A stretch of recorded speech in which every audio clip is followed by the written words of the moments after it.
की ओर ले चलो।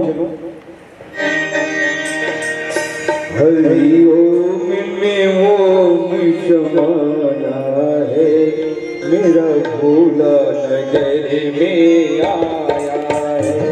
हरि ओम में ओम समाना है, भोले के माथे में चंदा है, भोले के माथे पे चंदा है।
दया करो भगवान अजय दया करो।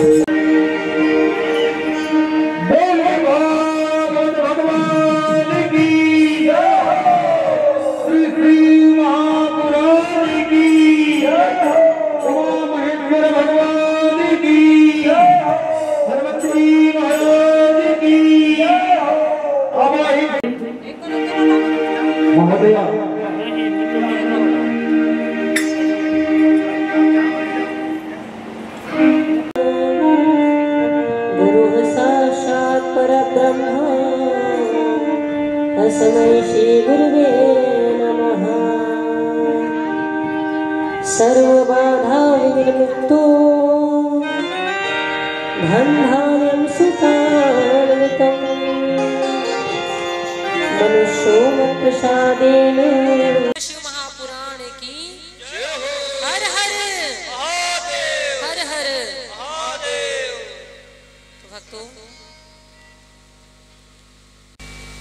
परम हर्ष की बात है, इस पावन धराधाम गांव जामली में भगवान महादेव माता आदिशक्ति की असीम कृपा से समस्त पितृ और पूर्वजों के उद्धार एवं समस्त परिवार के कल्याणार्थ भगवान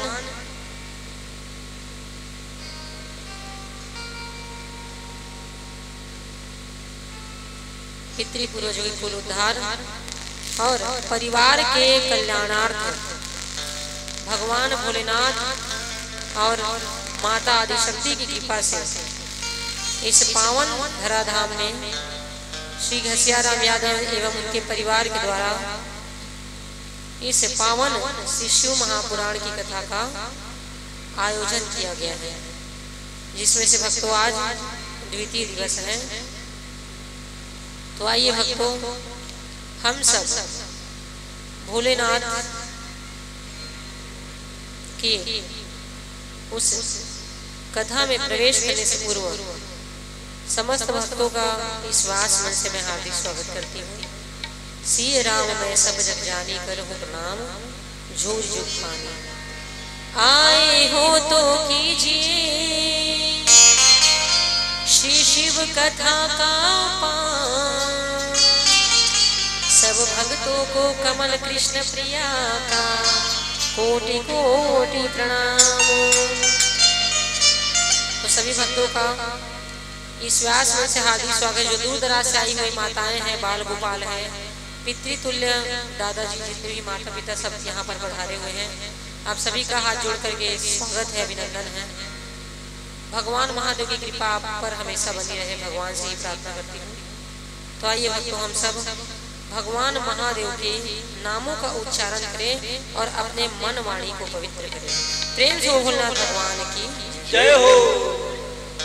ओम नमः शिवाय, ओम नमः शिवाय, हर हर भोले नमः शिवाय, ओम नमः शिवाय, ओम नमः शिवाय, हर हर भोले नमः शिवाय, ओम नमः शिवाय, ओम नमः शिवाय, हर हर भोले नमः शिवाय।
तो भीड़ कैसे कम है यहाँ पर? कैसे?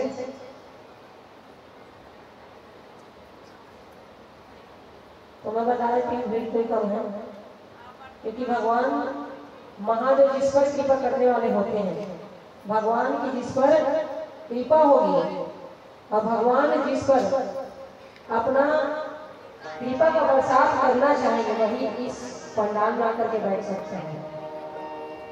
समझ रहे ना? सभी लोग इस पंडाल में आने का अधिकारी नहीं होना ही। हर कोई कथा नहीं करवा सकता और हर कोई कथा नहीं सुन सकता। तो आप सबको बहुत ही भाग्य भक्तों को कि इस यादव परिवार के द्वारा बहुत ही सुंदर श्री शिव महापुराण कथा इस पवित्र भूमि में आयोजित किया गया है। पुनः इस आसन से आप सबका हार्दिक स्वागत करते हुए मैं हाथ जोड़ करके भक्तों,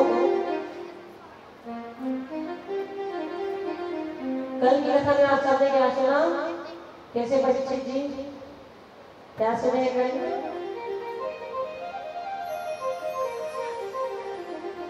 क्या सुने कल की कथा में? तुम नहीं आ रहे हो? हाँ तो नहीं जाना है ना? कितना दिन बचा हमारी कथा को? 3 दिन नहीं आ सकते? 3 दिन नहीं दे सकते? मुझे बताओ, दे सकते हो? तो कल की कथा में आप सबने क्या श्रवण किया? भगवान महादेव के शिव महापुराण की चर्चा, महत्व विशेषता कि शिव महापुराण को सुनने से आखिर क्या होता है, क्यों सुना जाता है इसे। और श्री शिव महापुराण कथा को सुनते हैं तो फिर सुनने से कैसे कैसे लोगों का उद्धार होता है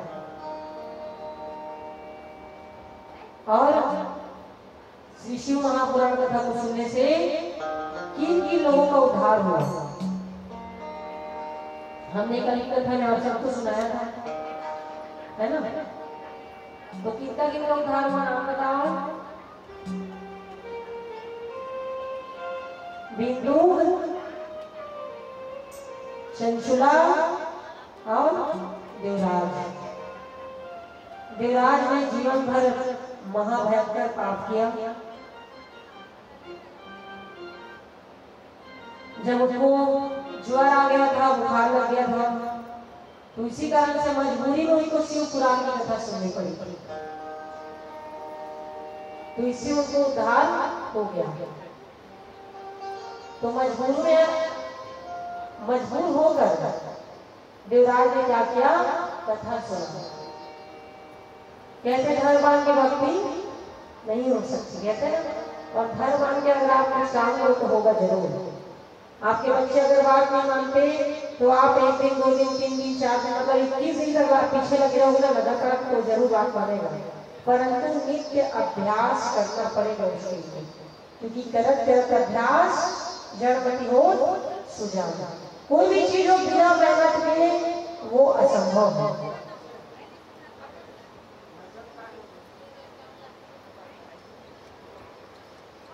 तो भक्तों,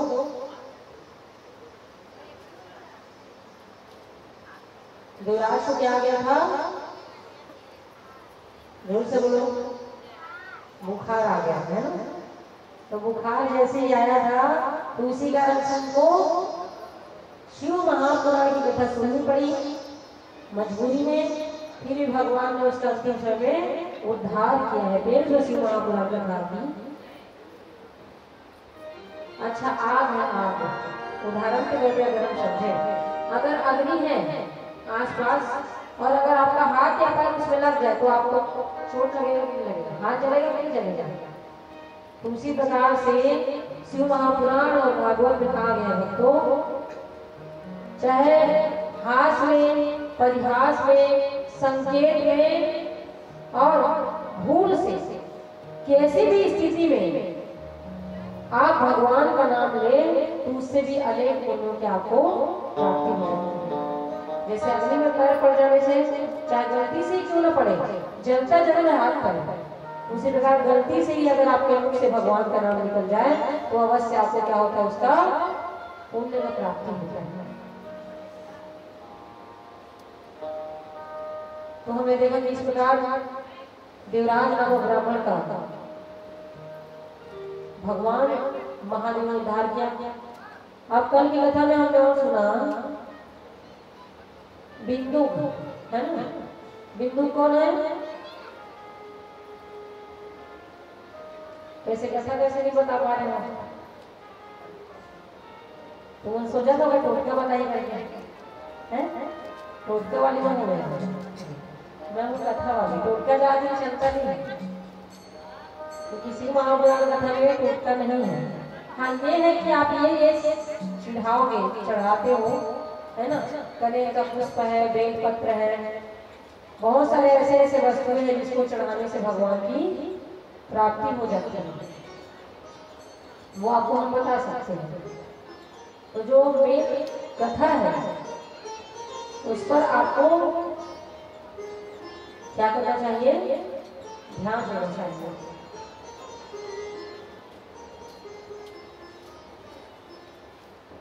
तो भक्तों,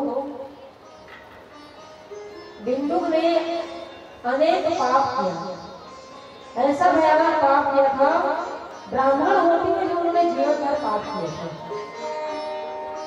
जीवन भर। और मरने के बाद वो क्या बन गया? प्रेत, है ना? भयंकर पिशाच बनो, विंध्य पर्वत पर जाकर भयानक प्रेत बन गया। और उस प्रेत का कोई उद्धार करने वाला नहीं था। परंतु जैसे ही चंचला भगवान महादेव का शिव महापुराण कथा तो श्रवण करती है, तो उसी समय इसी महापुराण कथा के कारण भगवान महादेव की कृपा से चंचला को भी भगवान शिव के धाम कैलाश पर्वत की प्राप्ति हो जाती है। प्रेम से बोलना भगवान की।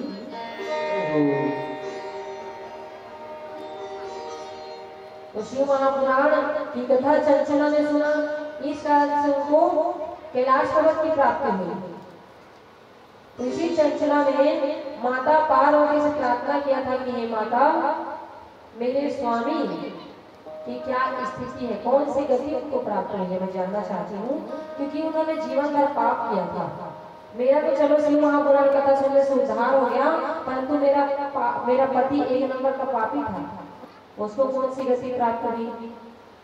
तो चंचला को माता पार्वती ने कहा कि तुम्हारा पति ने जीवन भर कोई पुण्य नहीं किया था, इस कारण तुम्हारा पति विंध्य पर्वत पर बड़ा भयंकर पिशाच बना और अपने जन्म मरण के चक्कर में घूम रहा है। कभी रोता कभी हंसता, परंतु किसी प्रकार से उसको सुख नहीं है।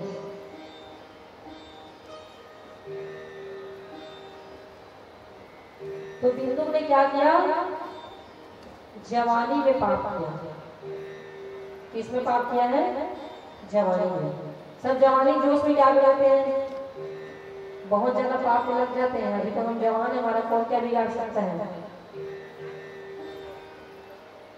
तो जो जवानी है ना भक्तों, उसमें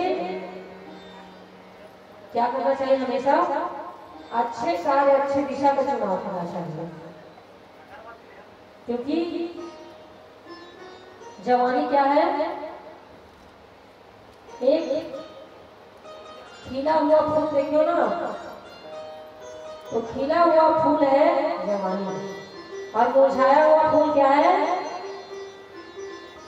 बुढ़ापा है कि नहीं? खिला हुआ फूल क्या है?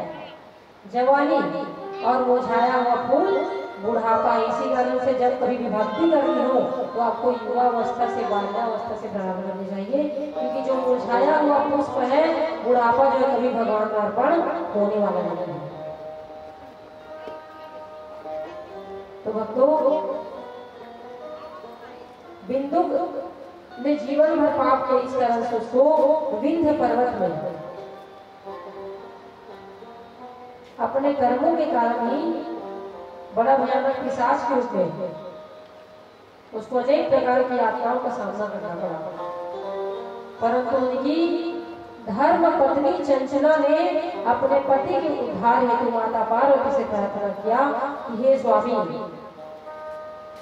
आप माता पार्वती से कहती है कि मेरे स्वामी, जिस किसी भी स्थिति में है माता पार्वती, आपको सामर्थ्यवान है, आप चाहे तो क्या नहीं कर सकती। हे जगत जननी माता, आपसे प्रार्थना करती हूँ कि मेरे स्वामी का उद्धार कीजिए। उसी समय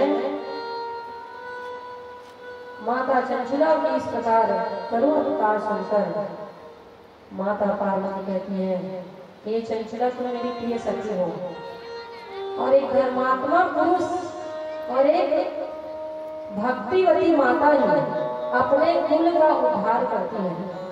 जैसे आपने भागवत सुना है, उसमें भक्त प्रहलाद राक्षस का पुत्र था और इस राक्षस के पुत्र भक्त प्रहलाद ने भगवान की भक्ति की, तो हिरण्यकश्यप का उद्धार जैसे भगवान ने किया है कि उसी समय भगवान ने कहा कि तुम्हारे जैसा पुत्र एक दिन तो क्या अपितु 21 पीढ़ी का उद्धार कर देगा। तो जो भक्तवान पुरुष है, भक्तवान अगर आपके घर में बालक है, वो भी आपके कुल का उद्धार कर सकता है। जैसे आज यादव परिवार में देख लीजिए कितने सुंदर जो आयोजक परिवार है, वो लोग अपने साथ साथ अपने पूर्वजों का भी उद्धार है ना, यह सब सोच करके आप कथा करवा रहे हैं। तो इस कथा का संबंध आपसे भी है। आप अपने बारे में ही अपितु गांव की कल्याणार्थ और साथ में अपने परिवार और साथ में अपने कुल का उद्धार और पितृ पूर्वजों के उद्धार है। तो इस कथा का आयोजन कराए हैं। एक बार जोर लगाने से स्वागत यादव परिवार का।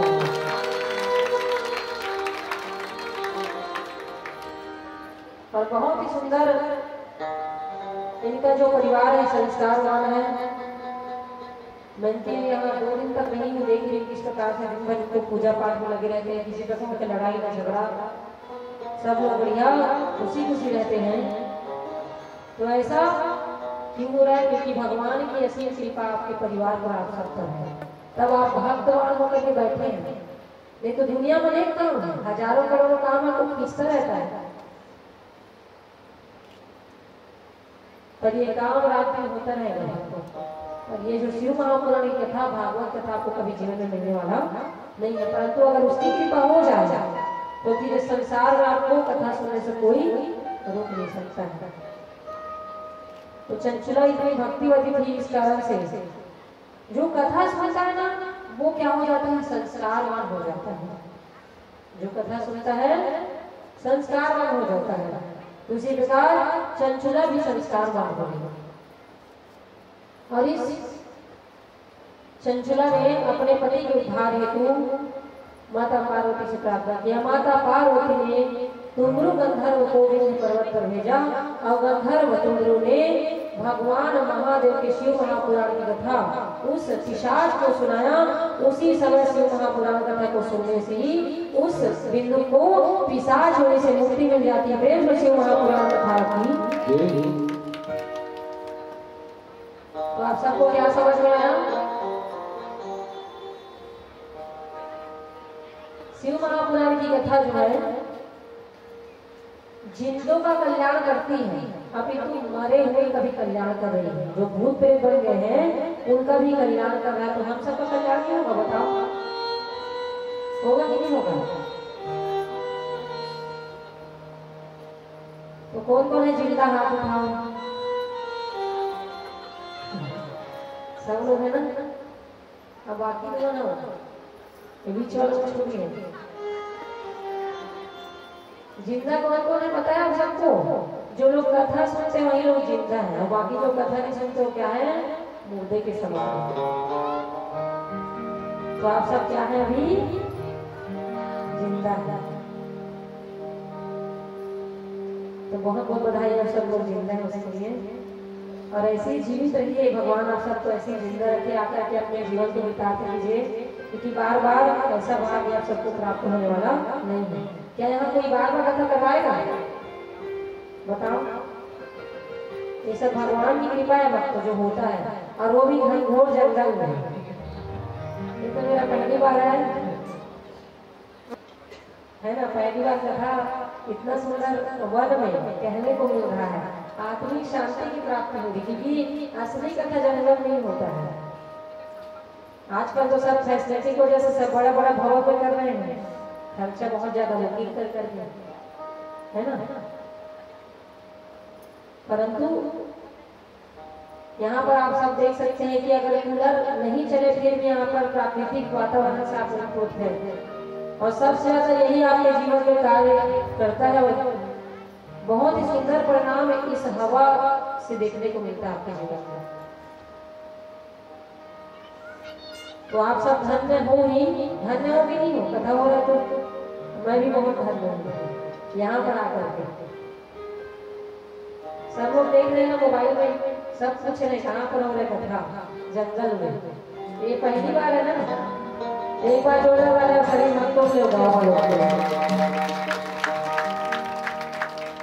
भगवान आप सब पर ऐसी कृपा बनाए रखे और हमेशा ऐसी जंगल में कथा करने को मिले। प्रेम से महादेव भगवान की। तो भक्तों आज कौन सा दिन है? नवरात्रि चल रहा है, नहीं चल रहा है? तो कौन सी माता का दिन है आज? माता काली। प्रेम से काली माता की। वाह, भक्तों हम सभी नवरात्रि का पावन अवसर है, बहुत ही सुंदर दिन है और शुक्रवार माता आदिशक्ति का दिन है। वाइए हम सभी माता के चरणों में चले और उनके चरणों की वंदना करें। प्रेम से महाकाली मैया की।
तो भक्तों की इस प्रकार से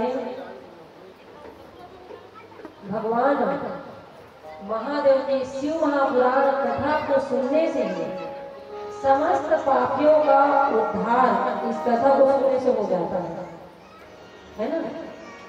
तो कौन कौन पाप ने किया आज तक, हाथ उठाओ। सब पापी हो? ऐसा कोई है जो पाप नहीं किया हो? सब करके बैठे हो सब, मतलब कोई नहीं उठा रहा है। इसी कारण से जीवन में हमसे पाप हो ही जाता है। सबसे बड़ा पाप है चारी चुगली, वो रोज होता है कि नहीं है? चारी चुगली वो भी तो पाप है। आप बोलोगे पाप नहीं हो रहा है, तो फिर आप झाड़ू पोछा करते हो, कितने सारे कीड़े मर जाते हैं, वो भी पाप है। बहुत सारे रोज का रोज हमारे जीवन में पाप होते जा रहे हैं। तो उन सब पापों से बचने के लिए भगवान ने हम सबको क्या बनाया है? आज क्या हो आप लोग? मनुष्य। तो मनुष्य को ही यह अवसर प्राप्त हुआ कि वो कथा सुने और अपना उद्धार करे, है ना। तो कथा जितना सुनते जाओगे उतना आपके जीवन में ज्ञान का उदय हो जाएगा, क्योंकि भगवान शिव क्या है? ज्ञान की देवता। भगवान महादेव ने कहा है भक्तों कि संसार में आप आए और बिना ज्ञान प्राप्त किए आप मर गए, तो फिर ये बहुत बड़ा पाप कर दिया। आप बोलोगे हम तो पढ़े लिखे नहीं, ज्ञान कैसे प्राप्त होगा? तो खाए पिए कर कैसे सीख गए, है कि नहीं है? हर चीज खाना सीख गए, हर चीज सीख गए आप जीवन में आकर, और जो चीज जानना है उसको नहीं जान पाता और ऐसे बढ़ गए, तो फिर हमारे जीवन का कोई मतलब नहीं है। हमारा भी जीवन कुत्ते के समान व्यर्थ है, बिल्ली के समान व्यर्थ है, गधे सुअर जितने भी अन्य जो जोनियां आप देखते हैं उसी के समान हमारा भी जीवन है समझो। क्योंकि कुत्ता भी भोजन करता है, अन्य जो भी भोजन करते कैसे करके अपना पेट पाल लेते हैं, है कि नहीं? और कुत्ता गधे वो लोग भी क्या करते हैं? बच्चे पैदा करते हैं। आप लोग भी तो कर रहे हैं। क्या अंतर है? इसी को समझना है कि भगवान ने खाने पीने सोने बस में नहीं भेजा है, अभी तो इस मानव योनि से हमारे जीवन में हम कल्याण अपना करें। इस कारण से भगवान ने हम सबको ये मानव धर्म को दिया है, और मानव जीवन का परम लक्ष्य भक्तों भगवान की प्राप्ति करना है। और जो भगवान की प्राप्ति नहीं करता है वो जन्म और मरण के चक्र में पड़ा रहता है हमेशा। आप लोग आए हैं, है ना, मानव बन करके, तो आपके जीवन में दुख आता है कि नहीं आता है? अब परिवार में से कोई अगर मर जाए तो सबसे बड़ा दुख वहीं पर होता है। तो जीवन में आप आए हैं तो दुख भी आएगा और सुख भी आएगा, धूप आएगा तो छांव भी आएगा, और हानि आएगा तो लाभ भी आएगा। ये क्या है? दोनों पहिया चल रहा है। हमेशा सुख ही सुख प्राप्त होगा ऐसे जीवन में कभी सोचना नहीं चाहिए।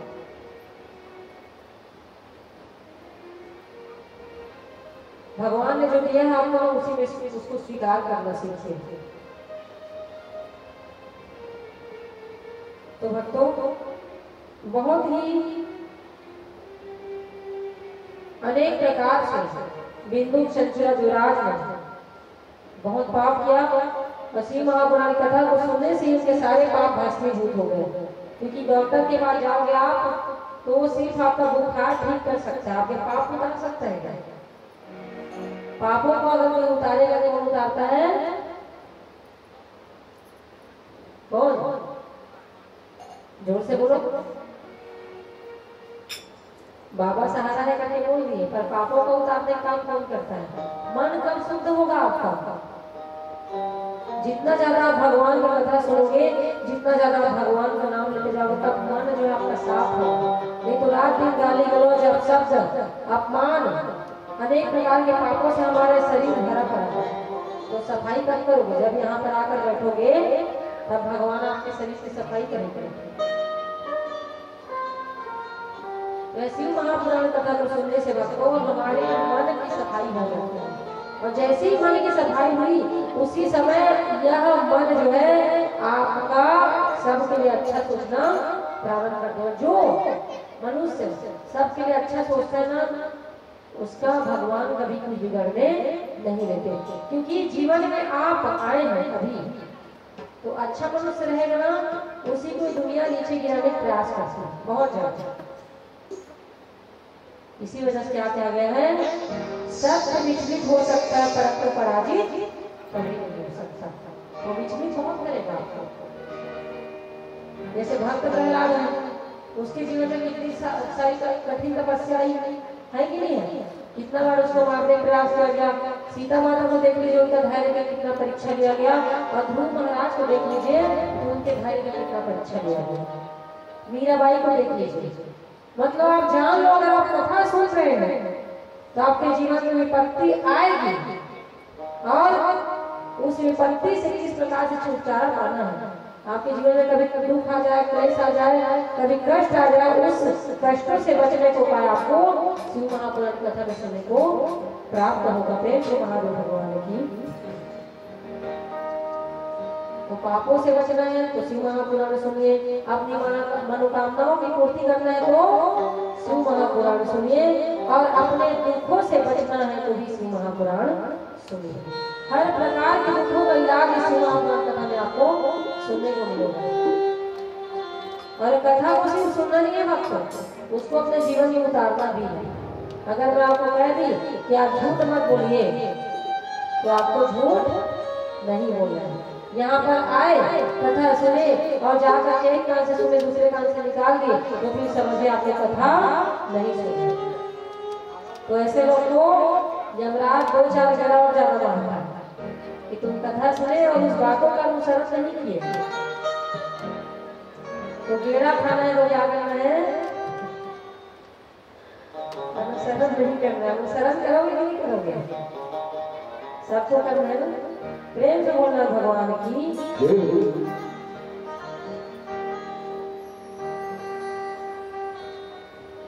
हर हर, कैसे बोलेंगे फिर से, हर हर हर हर, बोल बम का नारा है, बोल बम का नारा है। जामली गांव का क्या नारा है, कौन सा नारा है आप सभी का?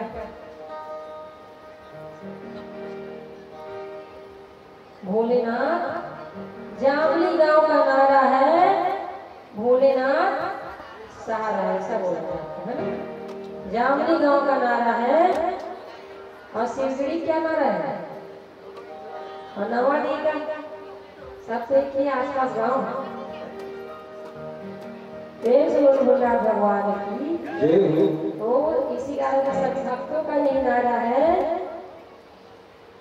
भोलेनाथ सहारा। तो भक्तों, भगवान भोलेनाथ की कृपा कैसे प्राप्त होगी आप सभी को?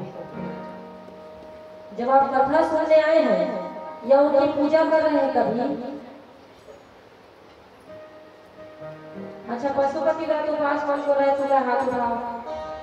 पशुपति व्रत उपवास अच्छे से उठाने क्या है? आप लोग की बात नहीं मारे, फिर आपके बच्चे बात माने, फिर कैसे होगा? पहले आप लोग मानना सीखो, तब बच्चे सीखेंगे। कौन कौन पास है आज तक? अच्छा, आप सबकी इच्छा पूरी हुई ना? अच्छी बात है। और कोई ऐसा जिसका इच्छा पूरी नहीं हुआ आज तक पूजा करने के बाद? हाथ उठाओ। सबका इच्छा पूर्ति हो गया है? शिव महापुराण में भक्तों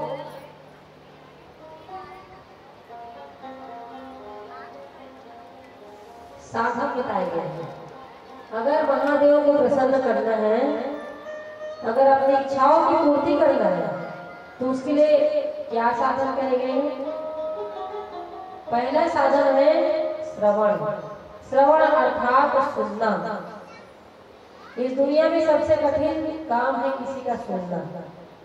तो बोल जरूर देंगे, पर सुनना अत्यंत कठिन हो गया। किसी सोचा आप सब पति को सिखाया था पत्नी नहीं सुनती, पत्नी को सिखाया था पति नहीं सुनता, और माता पिता को सिखाया था बच्चे नहीं सुनते। तो इस शिव महापुराण में क्या कहा गया है कि सबसे पहला साधन है श्रवण करना, सुनना। तो क्या सुनो? 4 चीजें सुनो। कैसे क्या सुनना है? 4 चीजें नहीं सुनना है। देख लो जल्दी पकड़ के सब बात हुआ होगा, कथा बता रहे ना उसको समझ लेते हो, 4 चीजें बोली फट से पकड़ लेंगे, गलत बातों का जल्दी जवाब दे रहे हो। तो सुनना अर्थात भगवान की कथा को सुनना, और मनन और कीर्तन, ये 3 प्रकार के साधन से महापुराण में बताए गए। तो भगवान की कथा को सुनिए। दूसरा है कीर्तन करना, जो आप सब ताली मार मार के कीर्तन करते हो ना। भगवान ने हाथ क्यों दिया है? मुंह बनाए है काबर, इसमें पाउडर लगाया है, इसी के बनाया है। मुंह बनाए काबर, खट्टा सब्जी खाए बार टमाटर चटनी, मोमोज से कहा चाउमीन, हक्का नूडल्स, ये सब चीज समझ रहे हो। और ये सब खाना हमारा जिंदगी ये कर गया। इसके लिए मुंह नहीं बनाया भगवान, मुंह इसलिए बनाया भक्तों ताकि आप भगवान का नाम ले सको। जो आज अपने मुंह का सही उपयोग नहीं करेगा, भगवान सोचता है कि मैंने गलत चीज को देखा है, इसको अगले जन्म में मैं मुंह नहीं दूंगा, भगवान उसको गूंगा बना देते। समझ गया आपको? तो गूंगा नहीं बनना है तो इसके लिए क्या करना पड़ेगा?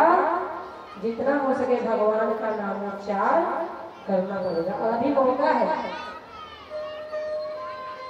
कैसे मौका है? कैसे मौका बताओ? कोरोना काल से बच गए कि नहीं बच गया आप सब? कितना बड़ा भयंकर उत्पात आया था, कितने करोड़ों लोग, अरबों खरबों लोग मर गए उसको। क्या वो लोग नाम ले पाए भगवान का? बताओ। तो कभी भी बुढ़ापे का आपको इंतजार नहीं करना है। आप लोग को जितना हो सके बुढ़ापे से पहले ही नित्य प्रतिदिन भगवान का नाम लेते जाना। भक्तों, श्रवण, मनन और कीर्तन, तो आइए भक्तों हम सभी श्रवण है और मनन है और क्या है? कीर्तन। तो कीर्तन कैसे करते हैं? ताली बजा करके और नृत्य करके। डांस करना किसको आता है? सबको आता है। तो भरतीय डांस बस करना सीखे हो आज तक आपने, और यहाँ पर कौन करेगा? और नागिन डांस, नागिन डांस भी करते हैं, बहुत खतरनाक तरीके से। जो लोग भरतीय डांस में नाचेंगे, है ना, जो इधर उधर नाचता है, और उसका तो कोई फल मिलने वाला नहीं है। परंतु यहाँ पर जो नहीं नाचेगा, नृत्य नहीं करेगा भगवान के भजनों में, उसको यम के द्वार में नाचना पड़ता है। यम अर्थात यमराज। तो समझ गए ना आप सभी? तो क्या करना पड़ेगा? कीर्तन करना पड़ेगा ताली बजा करके, और अपने शरीर का पाप का शोधन करेगा तो नृत्य करके। तो आइए भक्तों हम सब भी कीर्तन करें और भगवान की प्राप्ति करें और भगवान को मनाएं। प्रेम से महादेव भगवान की।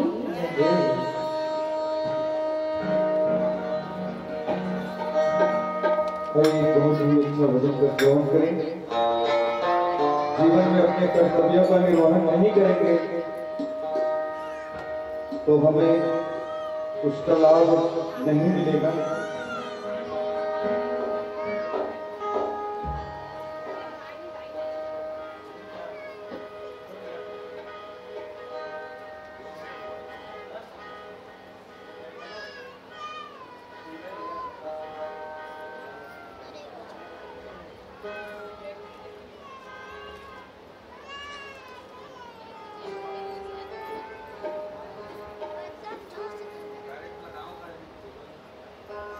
प्रेम से बोला भगवान की। श्री शिवाय नमस्तुभ्यं। चलिए आप सब लोग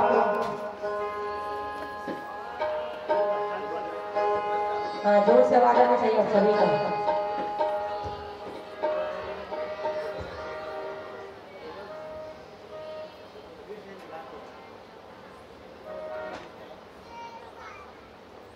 कैसे नहीं आ रहा आवाज?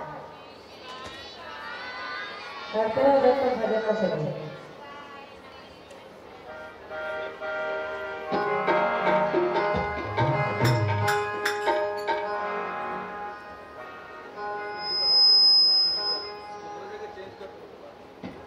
श्री शिवाय नमस्तुभ्यं। श्री शिवाय नमस्तुभ्यं।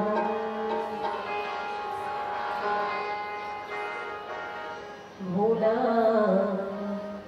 सब दुख काटो मेरा ओ भोला, सब दुख काटो मेरा। शिव शंकर जपो तेरी माला, भोले बाबा जपो तेरी ओ भोला,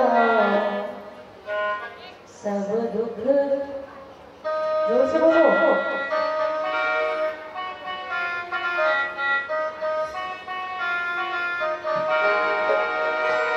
शिव शंकर जपो तेरी माला, भोला सब दुख काटो ओ भोला, सब दुख काटो।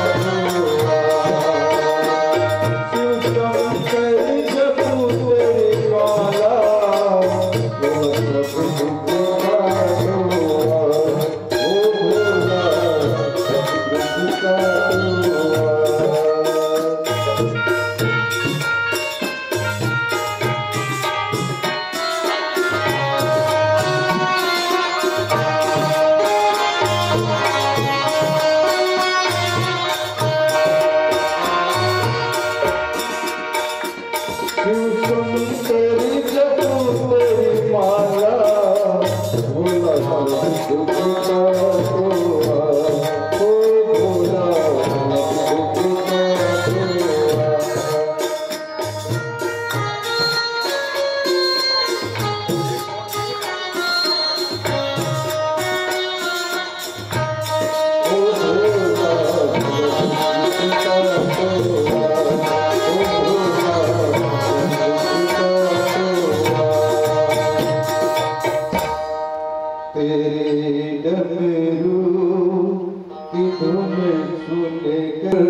मैं काशी नगरी आई, तेरी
तेरी काशी में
Hare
भक्तों आप सब शिवरात्रि को उपवास कौन कर रहे थे? हाथ उठाओ। शिवरात्रि, महाशिवरात्रि कौन कौन थे उपवास? बाकी लोग नहीं थे। शिवरात्रि क्यों मनाया जाता है? शिवरात्रि उपवास है ना? तो उपवास रह रहे हो आप तो क्यों मनाया जाता है?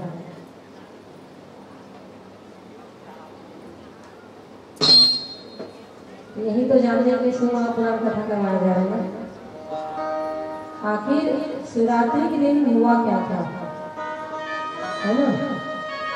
तो शिवरात्रि के दिन भगवान भोलेनाथ के प्रथम शिवलिंग की उत्पत्ति हुई थी।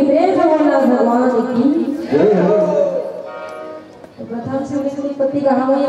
सबसे पहले ज्योतिर्लिंग अलग है, 12 ज्योतिर्लिंग के नाम केदारनाथ, नागेश्वर, विश्वनाथ, महाकाल, ओमेश्वर, सोमनाथ, शंकर, वैद्यनाथ, मल्लिकार्जुन, घृष्णेश्वरम और रामेश्वरम। ये 12 ज्योतिर्लिंग अलग है, स्वयंभू ज्योतिर्लिंग है ना?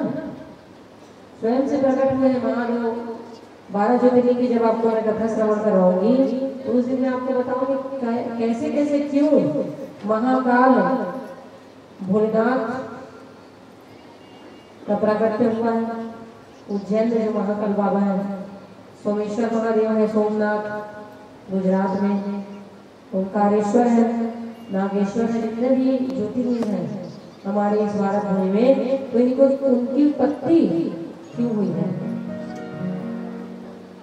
और भगवान शिवलिंग के प्रथम शिवलिंग की उत्पत्ति की कथा आज हम आप सबको सुनाएंगे। एक बार की बात है भक्तों,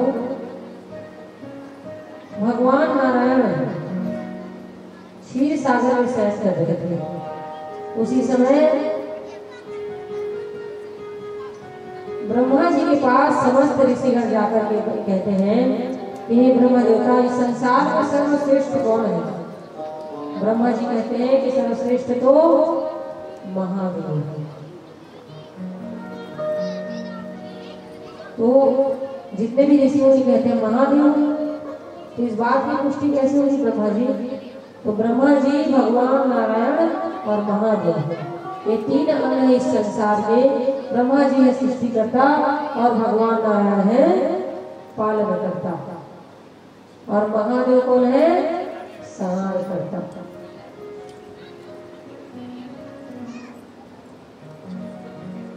तो एक बार की बात है, ब्रह्मा जी कहते हैं कि मैं क्षीर सागर में शयन के हुए भगवान नारायण के पास पहुंचा हूँ। तो उसी समय जाकर ब्रह्मा जी ने भगवान विष्णु जी को ललकारा है, अरे विष्णु, मैं तुम्हारा पिता जब तुम्हारे समक्ष हूँ तो तुम उत्तर के मेरा स्वागत क्यों नहीं करोगे? भगवान विष्णु कहते हैं मैं आपका स्वागत क्यों करूं? स्वागत तो है ही आपका।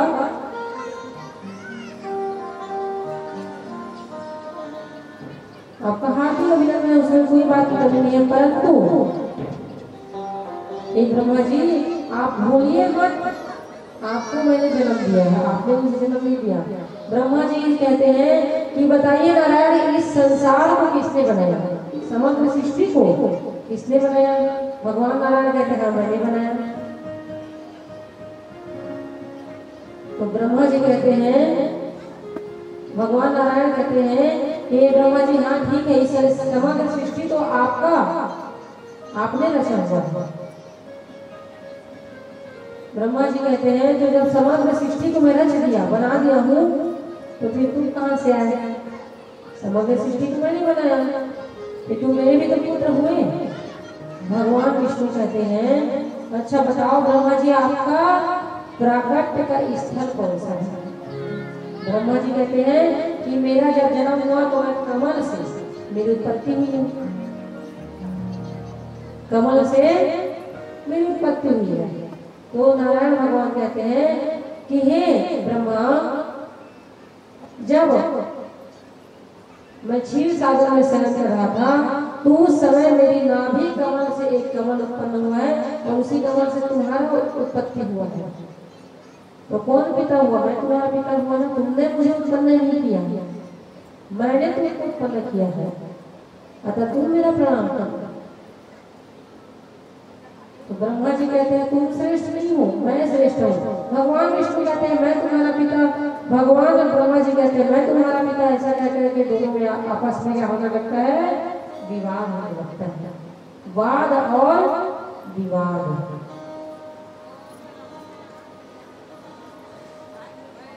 अब ब्रह्मा जी और भगवान विष्णु दोनों में वाद होने लगा। अब जैसे ही ऐसा भयानक वाद अब छिड़ गए युद्ध में। भगवान विष्णु ने उसी समय महेश्वर अस्त्र का संधान किया और भगवान ब्रह्मा जी ने उसी समय महेश्वर के साथ पाशुपतास्त्र अस्त्र का संहार कर दिया। फिर महादेव भगवान की भगवान विष्णु और ब्रह्मा जी दोनों अपने अपने अस्त्रों को लेकर के एक दूसरे पर चलाने वाले हैं। पहले वाद हुआ, मैं बड़ा, दोनों नहीं माने। तो धीरे धीरे क्या होता है? पहले बात में होते वहाँ लड़ाई झगड़ा निकल जाते हैं। उसी प्रकार यहाँ पर भगवान विष्णु ने और भगवान ब्रह्मा ने दोनों ने क्या किया है? ऐसा भयंकर अस्त्रों का संधान किया। देवतागण सोचते हैं कि अगर ये भगवान विष्णु भगवान ब्रह्मा इन अस्त्रों को चला देते इस सृष्टि में तो सारी सृष्टि का नाश हो जाएगा। तो सारे देवतागण भागे महादेव के शरण पहुंचे। फिर से महादेव भगवान की सभी देवतागण जाकर कहते हैं महादेव रक्षा कीजिए, त्राहि नाम। महादेव कहते हैं कि हे देवताओं किस कारण से तुम्हें हमें बताओ। उसी समय सारे देवतागण कहते हैं कि हे प्रभु भगवान नारायण और ब्रह्मा जी में परस्पर युद्ध छिड़ चुका है। बड़े बड़े अस्त्र और शस्त्रों का वहां पर संधान कर लिया गया है। हे प्रभु आप ही इस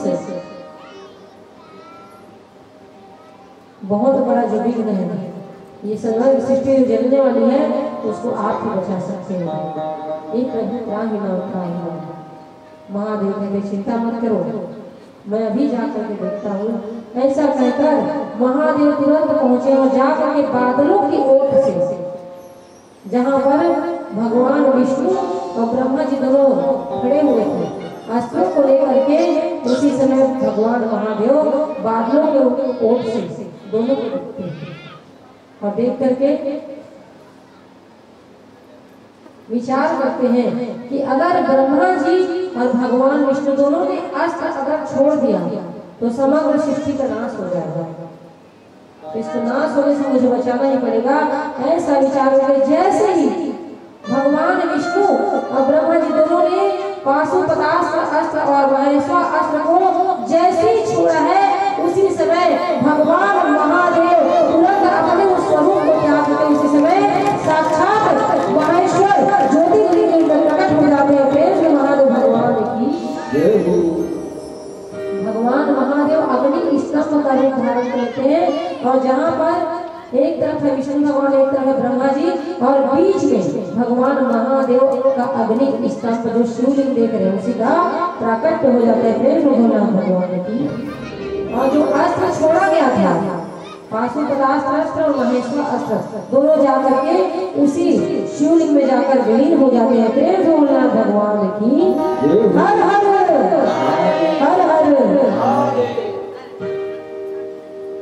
हर जय श्री जी। इस प्रकार भगवान भोलेनाथ की इस प्रकार अग्नि स्तंभ को देखकर भगवान विष्णु और ब्रह्मा जी दोनों सोच में बढ़ जाते हैं। हम सोचते थे हम ही बड़े, मैं बड़ा करके लड़ाई झगड़ा हो रहे थे, बीच में आके कौन आ गया है? क्योंकि अभी तक इस संसार में शिवलिंग नहीं आया था, वो पहला शिवलिंग है जिसकी उत्पत्ति हुई है। ऐसा विचार करते हुए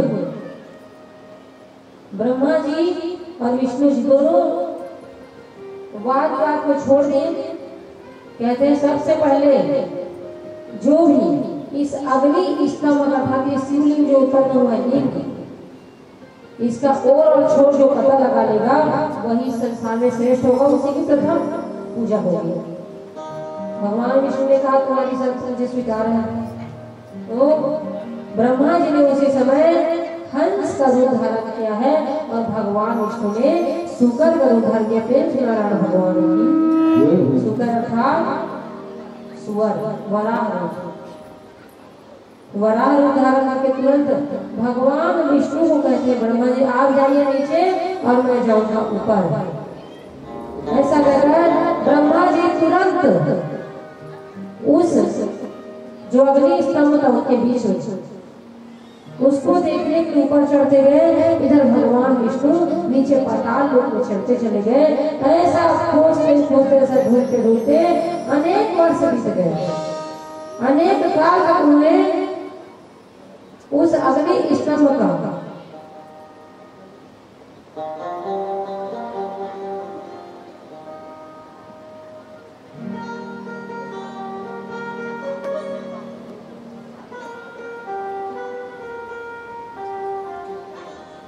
उस अग्नि स्तंभ का और छोर पता लगाने के लिए ब्रह्मा जी और विष्णु तुरंत विष्णु जी कहाँ चले गए?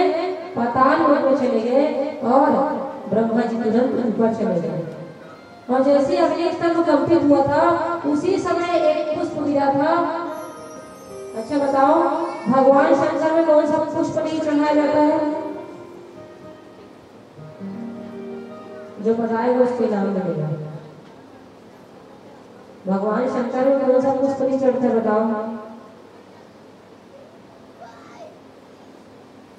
तो फिर कथा सुनो ना आप लोग, इधर उधर कैसे ध्यान दे रहे हो? वही तो कथा सुना रही मैं आप सभी को। केतकी का पुष्प भगवान शिव के जैसी अग्नि स्तंभ प्रकट हुआ था वहीं से केतकी का पुष्प गिर पड़ा कंपन होने से। तो जैसे केतकी का पुष्प गिरा ब्रह्मा जी थक गए हार गए पर उस अग्नि स्तंभ का और छोर नहीं प्राप्त कर पाए क्योंकि ऐसा विराट स्वरूप था। ये बादल को देख रहे हो आप आकाश पर कहाँ तक और छोड़ा आपको पता है इसका? पूरे समग्र सृष्टि में आकाश मंडल पूरा छाया हुआ है। कोई इसका पता लगा सकते हो आप सब? हमारा समर्थ नहीं है कि हम भगवान के द्वारा जो रचित आकाश मंडल है पूरी भूमि का कोई और को प्राप्त नहीं कर सकता। उसी प्रकार ब्रह्मा जी और विष्णु जी दोनों हार गए परंतु मार्ग में उनको केतकी का पुष्प दिखाई पड़ता है और उस केतकी के पुष्प को देखकर ब्रह्मा जी ने विचार किया कि मैं थक चुका हूं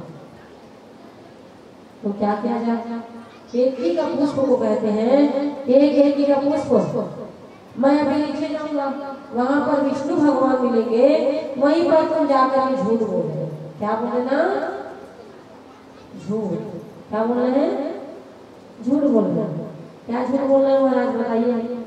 तो केतकी के पुष्प को ब्रह्मा जी ने बहुत सारा प्रलोभन दिया लालच। तो उस लालच में पड़कर केतकी का पुष्प तुरंत ब्रह्मा जी को स्वीकृति प्रदान कर देते हैं। केतकी के पुष्प को ब्रह्मा जी ने समझा दिया था कि मैं जब जाऊंगा नीचे भूमि में तो उसी समय तुम भगवान नारायण को बोल देना कि ब्रह्मा जी ने इस अग्नि स्तंभ का और छोड़ देख लिया।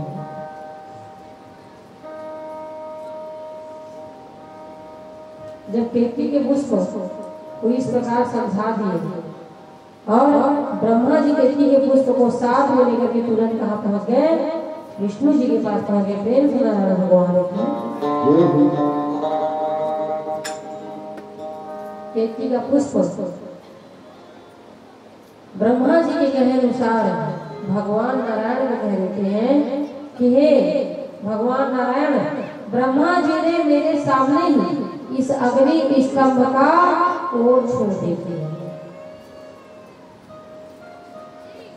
जैसे इस बात को भगवान नारायण ने सुना उसी समय भगवान नारायण तुरंत ब्रह्मा जी के चरणों में गिर पड़े। प्रेम नारायण भगवान की और भगवान नारायण को उन्होंने प्रथम पूजा कर दिया।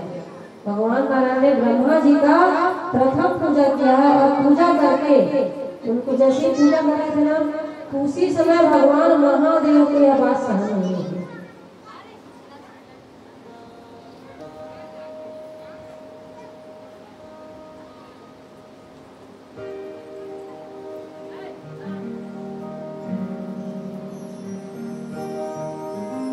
जैसे भगवान नारायण ब्रह्मा जी की बात में आ गए और उनका पूजा करना प्रारंभ किया है, इस समय भगवान महादेव क्रोध से भर गए।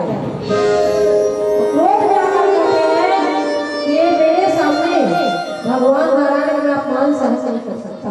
ऐसा कहकर उसी समय भगवान महादेव तुरंत उस अग्नि स्तंभ से प्रकट हो गए थे। जैसे ही महादेव प्रकट हुए उसी समय आते ही सबसे पहले उन्होंने अपने जटाओं को उठाया है और कहा है भैरव जा और जा करके इस ब्रह्मा जी के शीश को काट दे। उसी समय भैरव जी भगवान महादेव की आज्ञा को पाते हैं और पा करके जा करके तुरंत ब्रह्मा जी का जो 5 शीश था उसमें से एक शीश को शिरोच्छेदन कर देते थे भगवान। जैसे ही ब्रह्मा जी का जो 5 शीश था उसमें से एक शीश टूट करके गिर गया, भैरव जी ने काट दिया। उसी समय जैसे ही भैरव जी तीसरा शीश और काटने जा रहे थे, अगला शीश और काटने जा रहे थे, उसी समय ब्रह्मा जी भगवान महादेव के चरणों में गिर पड़े। प्रेम से बोलना भगवान की हे भगवान, मुझे अपने अपराधों की क्षमा कीजिए, मैंने बहुत बड़ा अपराध कर दिया है। भगवान महादेव कहते हैं अरे ब्रह्मा, तुमने इतना बड़ा धर्म कैसे किया? तुमने कैसे झूठ बोल दिया कि तुमने इस अग्नि मेरे शिवलिंग का तुमने शोर को देख लिया है और इसी झूठ बोलने के कारण मैंने तुम्हारा एक शीश को काट दिया। और हे ब्रह्मा, मैं तुमको श्राप देता हूँ कि तुमने पहले पूजा के लालच में, सर्वश्रेष्ठ कहलाने के लालच में तुमने झूठ बोला ना, तो आज से इस संसार में तुम्हारी कभी पूजा नहीं होगी। ब्रह्मा जी बार बार क्षमा मांगते हैं, प्रभु क्षमा कीजिए, क्षमा कीजिए, मैं आज के बाद ऐसा अपराध नहीं करूंगा। भगवान ने कहा कि ब्रह्मा जी, संसार में आपका तो पूजा नहीं होगा, परंतु मैं यज्ञ में आपका भाग देता हूँ। यज्ञ में अगर कोई मनुष्य यज्ञ करता है, कोई भी यज्ञ हो, और अगर आपका पूजा पाठ नहीं करता तो फिर वो यज्ञ में कितना भी दक्षिणा दिया जाए, कितना भी धनार्जन किया जाए, कितना भी धन दिया जाए, तो वो पूजा तब तक सफल नहीं होगी जब तक ब्रह्मा जी की पूजा न कर दिया जाए। इसी कारण से जब आप यज्ञ कुंड बनाते हो उसे ब्रह्मा विष्णु महेश तीनों का स्थान रहता है। यज्ञ कुंड में जो बनवाते हो उसमें तो ब्रह्मा जी को महादेव ने स्थान दिया कि यज्ञ में सर्वप्रथम तुम्हारा स्थान रहेगा, तुम ही यज्ञ के सबसे बड़े अधिकारी होगे, और जब तक तुम्हारा आवाहन नहीं किया जाए, पूजा नहीं किया जाए, तब तक वह यज्ञ सफल होने वाला नहीं है। प्रेम में ब्रह्मा जी भगवान की। तो ब्रह्मा जी का मंदिर है कि आसपास बताओ है? अब क्यों नहीं है बताओ, समझ में आ गया?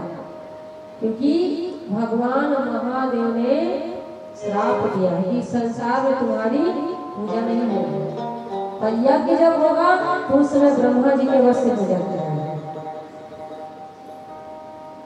एक ही जगह है हमारे भारत देश में मंदिर, बताओ कहाँ पर है ब्रह्मा जी का मंदिर? पुष्कर राजस्थान में। पुष्कर राजस्थान में कहाँ पर?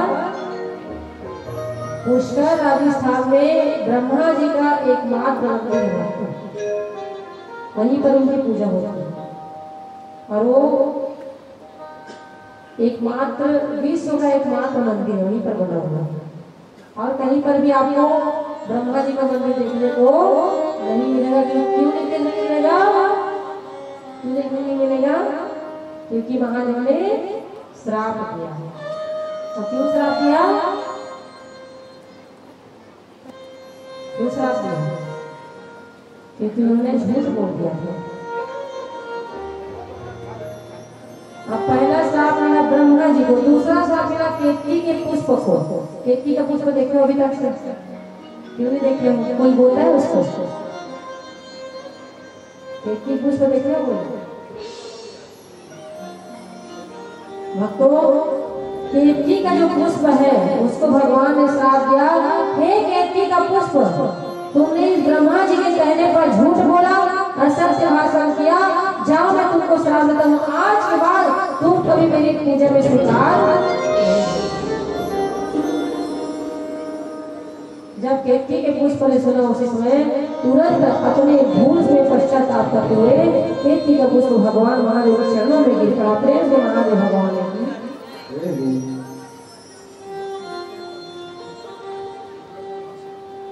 केतकी का पुष्प कहाँ गिर पड़ा है? भगवान महादेव के चरणों में। और केतकी का पुष्प कहते हैं, भगवान मुझसे बहुत बड़ा अपराध हो गया, हे भोलेनाथ क्षमा कीजिए। अब केतकी का पुष्प बार बार भगवान के पास जा करके क्षमा याचना करता है, तो उसी समय भगवान महादेव कहते हैं कि हे केतकी के पुष्प,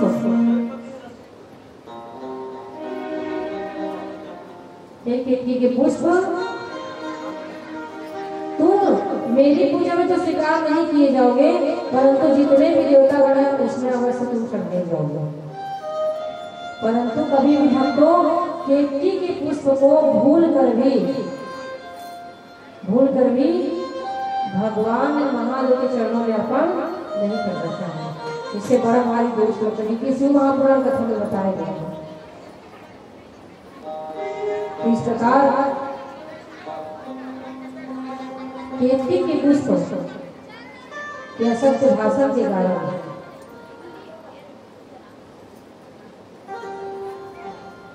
केतकी के पुष्प को श्राप मिला और ब्रह्मा जी को श्राप मिला। अब देखा भगवान महादेव ने भगवान नारायण को,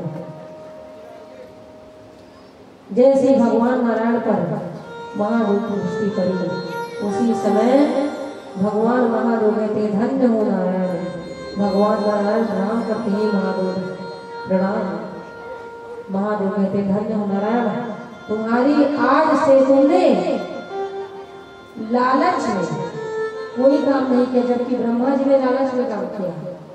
अभी भगवान नारायण आपने सत्य व्रत का पालन किया, इस कारण से भगवान नारायण का एक और नाम पड़ गया सत्य नारायण। प्रेम नारायण भगवान की।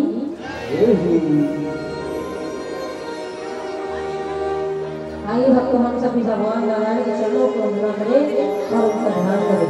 प्रेम से नारायण भगवान की जय।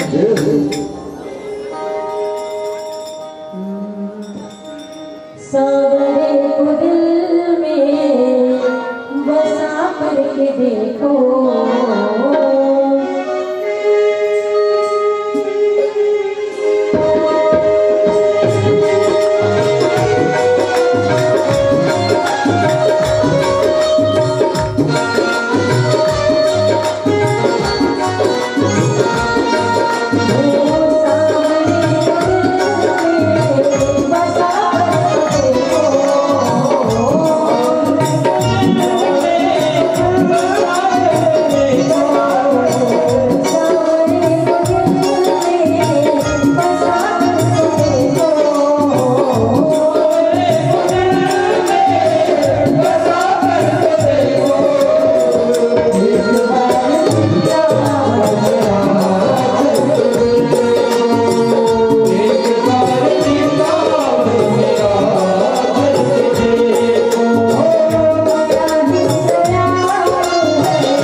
भोले वाले हो कि नहीं?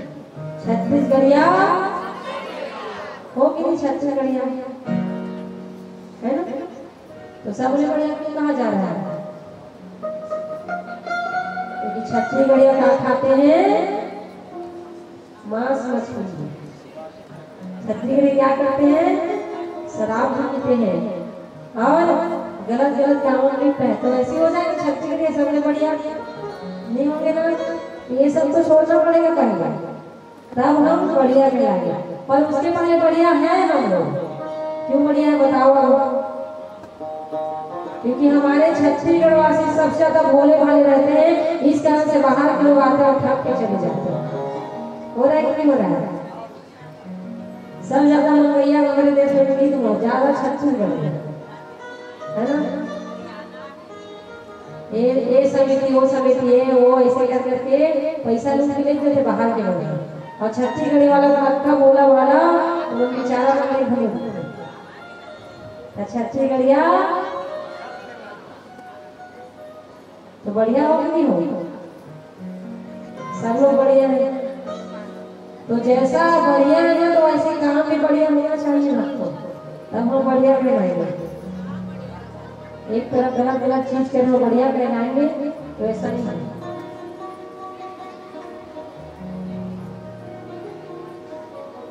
तो आजकल वक्त तो हमेशा सीधे नहीं रह रहे, सीधे है ना? हमेशा सीधे पेड़ काट के जाते हैं और टेढ़े पेड़ को कोई काट नहीं सकता। तो टेढ़ा किसके लिए बनना है? परिवार के लिए। कभी टेढ़ा नहीं बनना है आपको। परिवार से तो आपको परिवार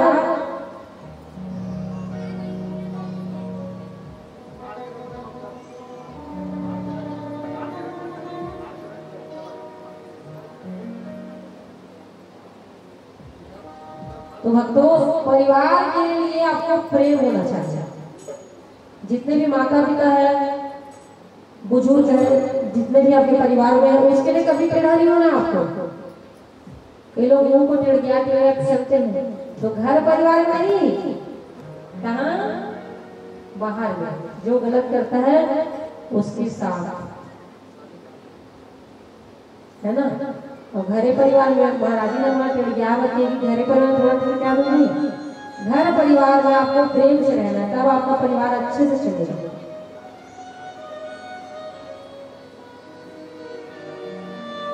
तो भगवान महादेव में क्या नहीं चढ़ाया जाता है? कौन सा फूल? जोर से बोलो, जोर से। कौन खा गया आज? एक आध जन, तब बाकी जन तो खा खाओ, इसको जितना खाओ इसको चिल्लाओ बोलो सर, मैं ज्यादा नहीं खाऊं भैया, तुम्हारा बोला सर। पेट में उतनी चाहिए, है ना, ज्यादा खा के परंतु खूब काम करते हो आप सब। तो ऐसे चिल्लाना भी है, अपने लिए चिल्लाओ आप सभी, अपने जीवन की मुक्ति के लिए, कल्याण के लिए। तो लड़ाई झगड़ा ज्यादा चिल्ला तो बना है कि नहीं है? तो वहां नहीं चिल्लाना, तो चिल्लाना यहाँ पर। तो कौन से पुष्प को भगवान में नहीं चढ़ाया जाता? भगवान महादेव बताओ, केतकी के पुष्प को। कोई देखा है केतकी के पुष्प अभी तक? और दुर्गा माता में क्या नहीं चढ़ाया जाता बताओ? दूबी। जो जो नवरात्रि में लोटा में आप दूबी डाल के ऐसे करते होंगे ना, आचमन वो सबको हटा देना, लाल फूल से करना माता को आचमन। दूबी माता दुर्गा को कभी चढ़ाया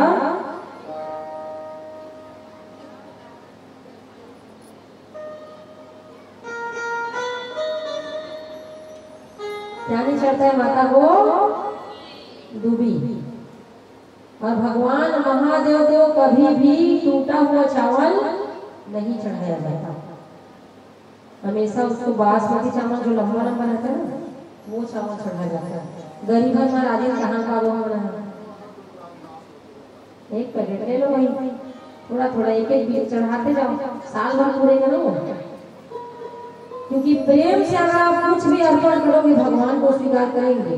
और लाख करोड़ चढ़ा रहे हो अभिमान के चलते, तो उसको भगवान स्वीकार करने वाले नहीं।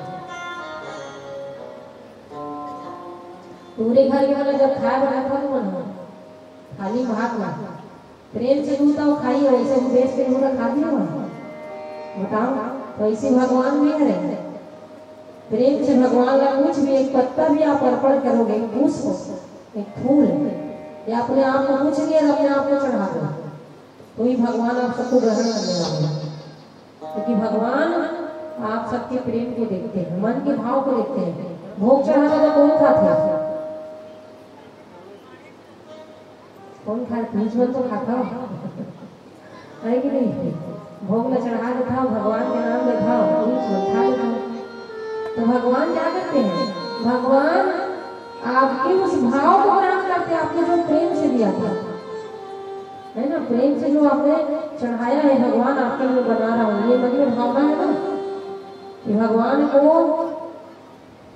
अच्छा, भोग लगा कर कोई खाता है भोजन, हाथ उठाओ, भोग हाथ से खा लेना है ना, बिना भोग लगाए कभी भी भोजन नहीं करना चाहिए। क्योंकि शिव महापुराण कथा में आपको पता चलेगा, आगे प्रार्थना ध्यान तो का बताओ, वो काम कारण रहता है ना सब चीज का। हमने बताया केतकी के पुष्प को नहीं चढ़ाना है, तो क्यों नहीं चढ़ाना चाहिए बताओ? क्योंकि उसने झूठ बोला। ब्रह्मा जी का पूजा क्यों नहीं होता इस संसार में? क्योंकि उन्होंने झूठ बोला कि मैंने और छोड़ दिया इस शिवलिंग का। तो अग्निदेव में अगर आप डाल रहे हो भोग, तो क्यों डाल रहे हो? जानते हो? तो जानना है तो आते जाना आपको कथा सुनने। कितना दिन बचा हमारा कथा? 3 दिन। 3 दिन और 7 दिन आप सभी को। तो जो केतकी का पुष्प है भक्तों, उसको भगवान महादेव ने श्राप दिया कि आज से तुम मेरी पूजा में कभी स्वीकार नहीं कर जाओगे। केतकी का पुष्प भगवान से प्रार्थना करते हैं, भगवान क्षमा कर दीजिए। तो भगवान महादेव आशीर्वाद देते हैं कि ये पुष्प तुमने अपराध किया था, इस कारण से तुम उन्हें स्वीकार नहीं होंगे, परंतु जितने भी देवी देवता है उसमें तुम जरूर चढ़ाई करोगे। ऐसा कहकर भगवान महादेव ने केतकी के पुष्प को आशीर्वाद दिया। ब्रह्मा जी को कहाँ स्थान मिल गया? कहाँ? ब्रह्मा जी को स्थान मिला है भक्तों यज्ञ में। और जब तक यज्ञ में आप ब्रह्मा जी का पूजा नहीं करोगे वो यज्ञ सफल होने वाला नहीं है, चाहे कितना भी पैसा कमाए आप फेंक दो। इसी कारण से पंडित होते हैं, जो पंडित रहते हैं ना वैदिक पंडित, जो अच्छे से पूजा पाठ करना जानते हैं वही लोग इस बात को। और बिना पंडित की पूजा पाठ नहीं होता, परंतु कुछ श्री महापुराण बताएंगे, कुछ जगहों में आप भी पूजा कर सकते हो मन से। परंतु अगर आपके गांव में पंडित है तो उनको आप अवश्य पूजा में बुलाइए। आपके जो आसपास गांव में कोई भी पंडित दिखे, क्योंकि आपके ही दान दक्षिणा से उनका जीवन चल रहा है और उनका कार्य है। प्रेम से महादेव भगवान की। तो इस प्रकार भक्तों ब्रह्मा जी और केतकी को भगवान महादेव ने वरदान दिया। अब भगवान नारायण को ब्रह्मा जी के समक्ष भगवान महादेव कहते हैं कि हे भगवान नारायण, आप लालच में नहीं आए। आप चाहते तो आप भी बोल सकते हैं मैं वो छोड़ के लिया हूँ, परंतु आप लालच में नहीं आए। इसी कारण से समग्र सृष्टि आपको आज से सत्यनारायण के नाम से जाना जाएगा। फिर सत्यनारायण भगवान की उसी समय भगवान ने सत्य का पालन किया है, इन्होंने भगवान नारायण है, इस कारण से सत्यनारायण नाम पड़ा। भगवान महादेव ने भगवान विष्णु को आशीर्वाद दिया है। क्या आशीर्वाद दिया है? हरि और हर में कोई भेद नहीं है। कभी भी कान्हा जी भगवान विष्णु भगवान राम सब नहीं के रूप है, दोनों में कोई अंतर नहीं समझना चाहिए। पूजा सबकी करो पर अपमान किसी का ना करो, यही आपको शास्त्र शिक्षा दे रहा है। पूजा आप इनकी कर रहे हो भगवान महादेव का और एक तरफ भगवान विष्णु की निंदा कर रहे हो, तो वो पूजा कभी स्वीकार होने वाली नहीं है। भगवान महादेव का जब विवाह सती कथा जब हम आपको सुनाएंगे उसमें आपको पता चलेगा कि विष्णु भगवान और भगवान महादेव जो अंतर करता है उसके साथ क्या होता है, भेदभाव जो करते हैं।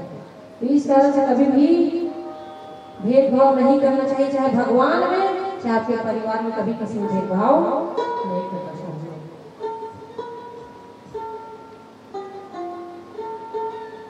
तो भक्तों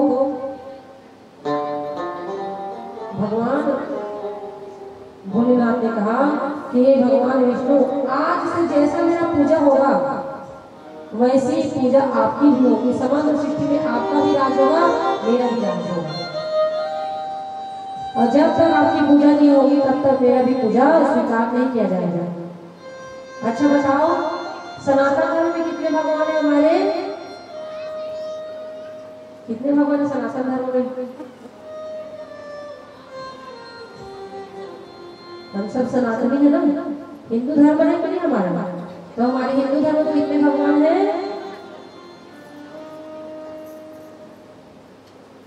कैसे कैसे नहीं जानते आप लोग? बोल तो बता सकते हो, मतलब आते हो जाते हो, एक लाख सुनते दूसरे से हटा देते हो, ऐसा ही है। आज जान लीजिए आप लोग, हमारे सनातन धर्म मात्र कितने भगवान हैं? 5। गणेश भगवान पहला, दूसरा दुर्गा माता, तीसरा भगवान महादेव, चौथा भगवान विष्णु और 5वां है भगवान सूर्य प्रत्यक्ष देव। ये मुख्य हमारे देवी देवता है सनातन धर्म का। ये हम 56 कोटि के देते हैं, 56 कोटि लिखा उनका से शिव पंचायत का मंदिर जानते हैं ना आप लोग? अपने यहाँ बना हुआ ना शनि मंदिर के पास अपना ही मंदिर है, वहाँ पर शिव पंचायत वही हमारे मुख्य देवी देवता है। और पंचायत क्यों कहा गया है? क्योंकि वही लोग बैठ करके फैसला करते हैं पंचायत में। कुछ भी आपके जीवन में तकलीफ आए, कोई बड़ा काम के लिए जा रहे तो शिव पंचायत में जरूर आप लोग माथा टेके। और सबसे पहले माता पिता का आशीर्वाद लेकर घर से निकलना है। अपने इष्ट देव को प्रणाम करो। तो सनातन धर्म में कितने भगवान है भक्तों? जोर से बोलो, कौन कौन? हाँ, और दुर्गा माता, भगवान शिव, भगवान नारायण कान्हा जी, और पांचवा है सूर्य देवता। आपको क्या सिखाते हैं रोज? क्या सिखाते हैं? उठ जाग मुसाफिर भोर भई, अब रह कहाँ जो सोवत है, और जो सोवत है सो खोवत है, और जो जागत है सो पावत है। तो सूर्य को कौन उठता है? सब लोग उठ जाते हैं ना आपके गाँव में, क्योंकि सूर्य जो नहीं उठेगा ना उसका तबीयत बहुत ज्यादा खराब रहता है। देखना वो दिन भर चक्कर चक्कर होता रहता है, कि रात भर मोबाइल बैठा हो, रात भर आजकल गलत हो रहा है कि नहीं? उल्टा कलयुग में रात भर मोबाइल चलाते हैं और सुबह सोते हैं राक्षसों की तरह। तो जो सुबह सोते हैं वो राक्षस है। 9 बजे 8 बजे ये सब नहीं उठते हैं। पहले दादा परदादा जितने भी आए दादा लोग को पूछ लो कितने बजे उठते हैं आप लोग? सुबह सोते जाते हैं लोग पहले से। तो सूर्य देवता क्या करते हैं? आप सबको शिक्षा देते हैं कि आ रहे हो जीवन में और सो रहे हो तो सबसे पहले आप उठो और दैनिक क्रियाकलाप को आप सबसे पहले कीजिए।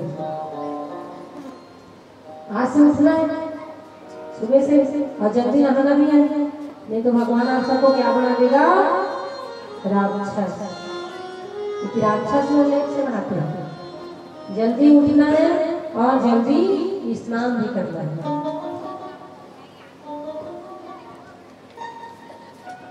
प्रेम से महादेव भगवान की हर हर हर हर।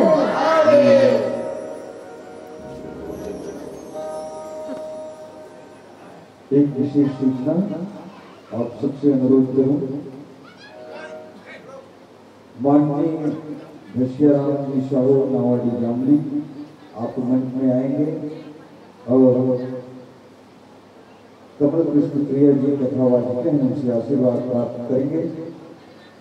क्रमशः मैं नाम लूंगा, सभी मंच में आने का प्रयास करेंगे।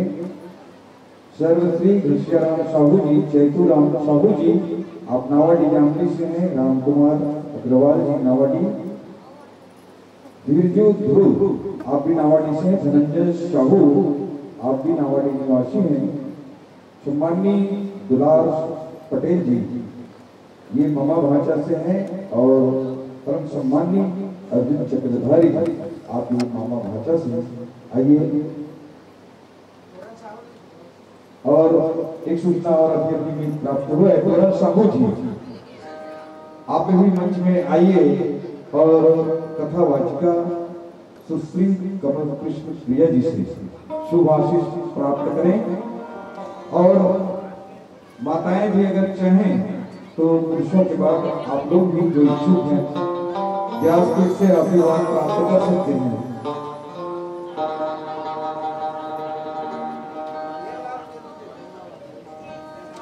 सभी जोड़ा तालियों का स्वागत सभी अतिथियों का। ईश्वरी साहू जी आप भी पधारे मंच पर, आप नावाडी से हैं, आप व्यासपीठ पर आइए और आशीर्वाद प्राप्त करें। तब तक एक छोटा सा भजन भी श्रवण करते रहेंगे। भोला सब दुखी तो न्यारा, ओ भोला सब दुखी तो न्यारा,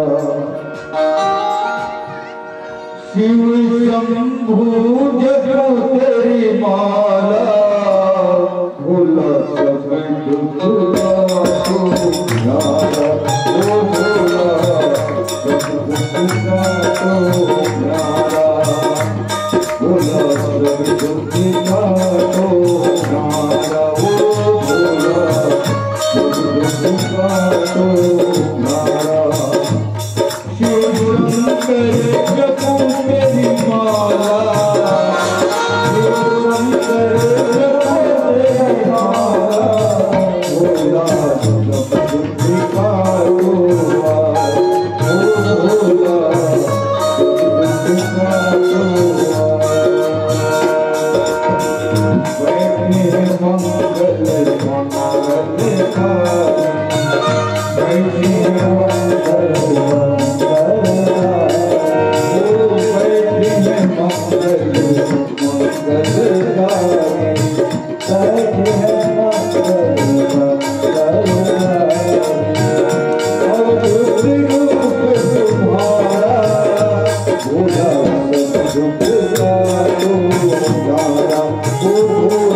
प्रेम से बोलना भगवान की।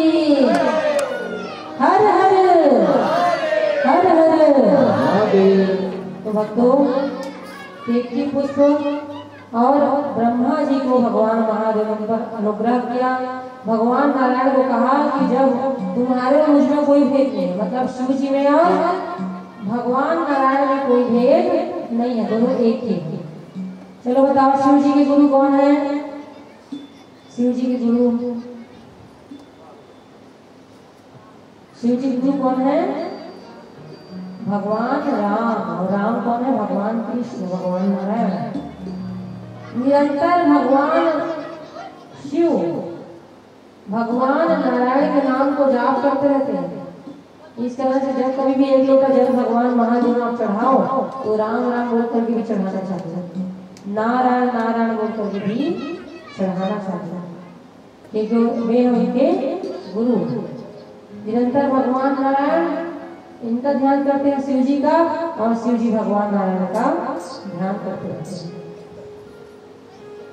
भगवान महादेव ने कहा कि हे भगवान नारायण, आप में और मुझ में कोई भेद नहीं है, और जो भी इस संसार में हम दोनों में भेद रखेगा उसकी इच्छा कभी पूर्ति नहीं होगी। जैसे इस प्रकार का आशीर्वाद भगवान विष्णु ने पाया, परम प्रसन्न हो गए, और प्रसन्न होकर उसी दिन प्रथम लिंग जो उत्पत्ति हुआ था, भगवान महादेव का जो प्रथम शिवलिंग था, उसका प्रथम पूजा किसने किया है? ब्रह्मा जी ने और भगवान विष्णु ने भगवान महादेव के प्रथम शिवलिंग की पूजा अर्चना प्रारंभ कर दिए। प्रेम के महादेव भगवान की। इस संसार में, इस समस्त सृष्टि में अगर महादेव के प्रथम शिवलिंग का कोई पूजा किया है तो सबसे पहले भगवान विष्णु ने और भगवान ब्रह्मा जी दोनों वस्तु किया, सबसे पहले शुरुआत किए, तब समग्र सृष्टि में इनका पूजा प्रारंभ हुआ।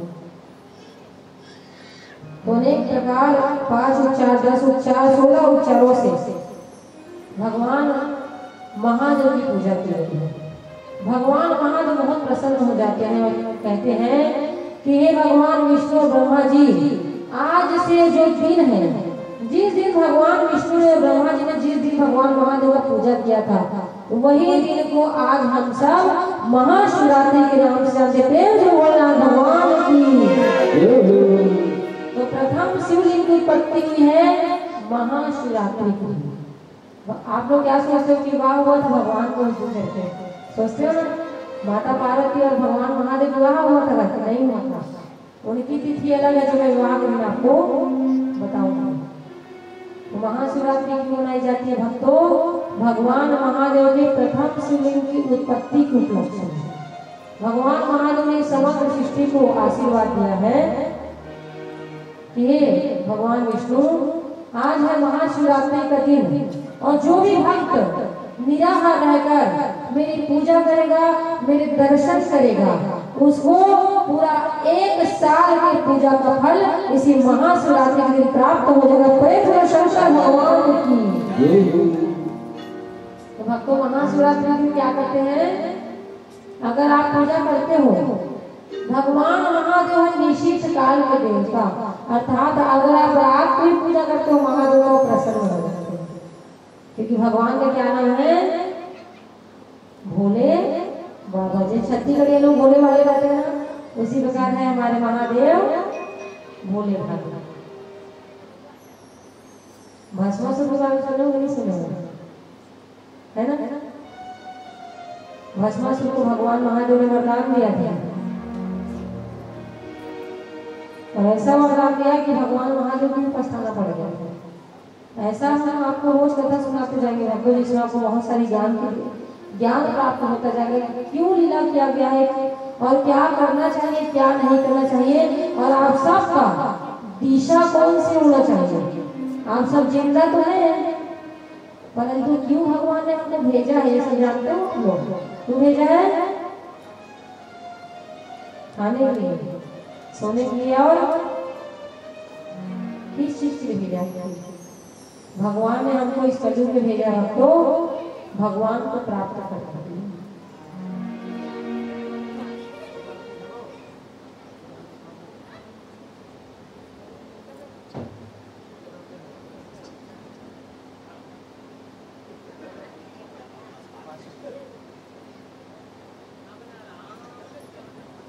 प्रेम से बोलना भगवान की। बोल बम का नारा है और जावली गांव का नारा है, सिरगिरी का नारा है। कौन है सिरगिरी से? कैसे वाड़े में करते हैं? नवादेही का नारा है, भोले बाबा सहारा है। इस मंत्र को सीख लो आप, क्योंकि जब कभी परिवार आपको दुख दर्द देंगे तो सहारा वही समय भगवान आपको बनेगा। क्योंकि हर बार परिवार आपको सुख ही सुख दे ऐसा संभव है, क्योंकि परिवार में भी दुख प्राप्त होता है।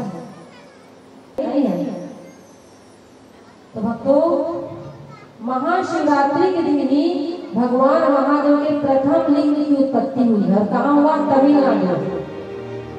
तमिलनाडु में आप जाएंगे तो भगवान महादेव के प्रथम शिवलिंग का दर्शन होगा आप सभी को। और भगवान महादेव ने कहा कि इस स्थान का नाम होगा अरुणाचल प्रदेश। प्रथम शिवलिंग की उत्पत्ति जहाँ पर हुई है ना, वह स्थान का नाम पड़ गया अरुणाचल प्रदेश। जानते हो आप सभी? नाम सुने हो? अरुणाचल प्रदेश पड़ा है और वहीं पर भगवान महादेव के प्रथम शिवलिंग की उत्पत्ति हुई है। और भगवान महादेव ने आशीर्वाद दिया कि मेरा आज से इस शिवलिंग का नाम होगा अरुणाचल महादेव। अरुणाचल महादेव भगवान की।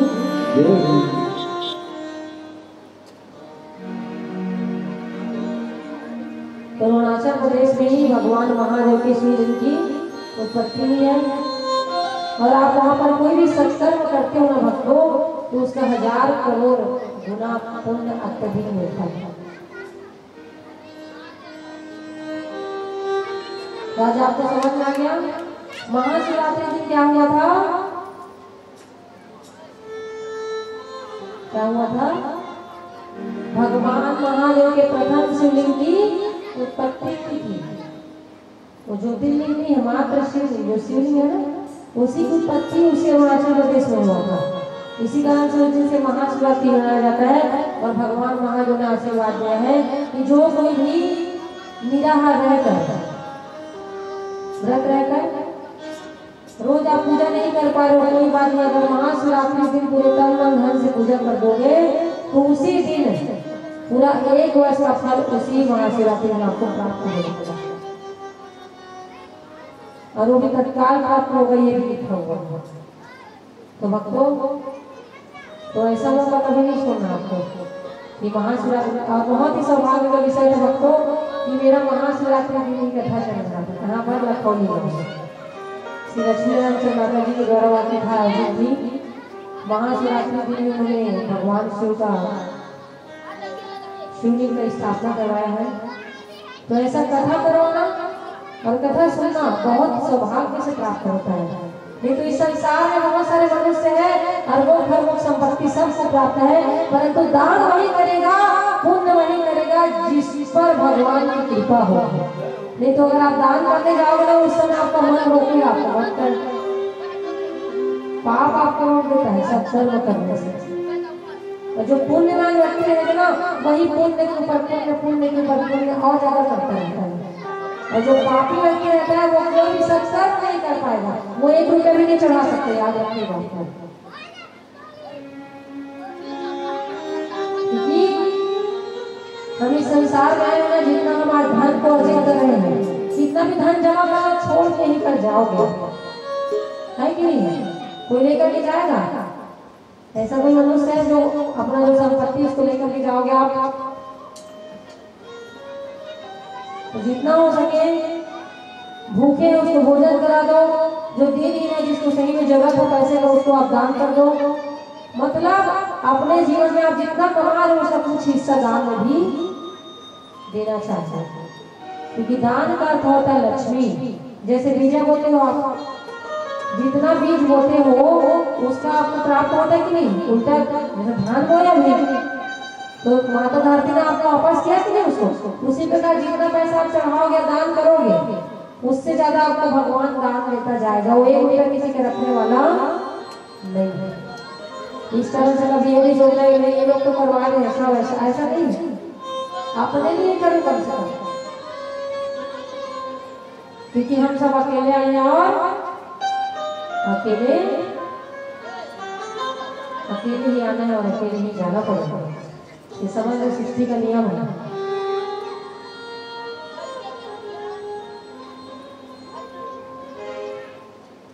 तो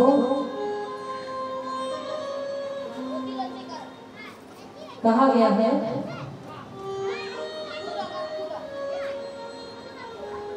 कि जब तक इस धराधाम पर है, आपका गांव में ऐसा कोई घर नहीं होगा जहां पर मृत्यु ना हुई हो।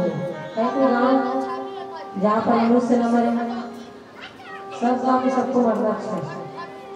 कहीं भी चले जाओ काल हमेशा आपको खींच लेगा।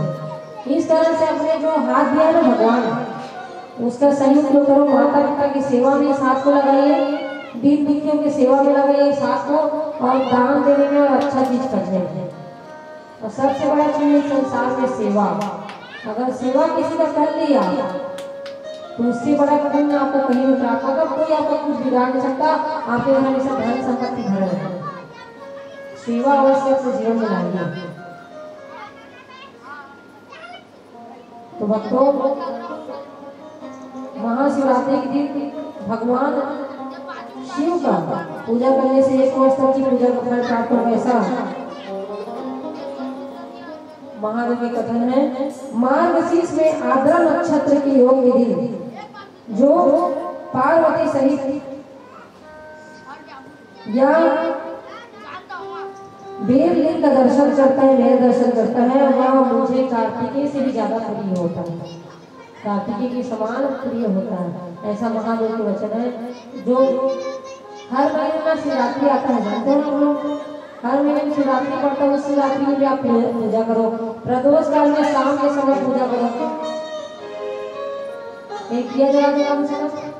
हम जानेंगे आगे की कथाओं में कि एक दीप दान करने से क्या होता है। एक चोर जो है कैसे उतना अथाह संपत्ति का मालिक बन गया। कौन?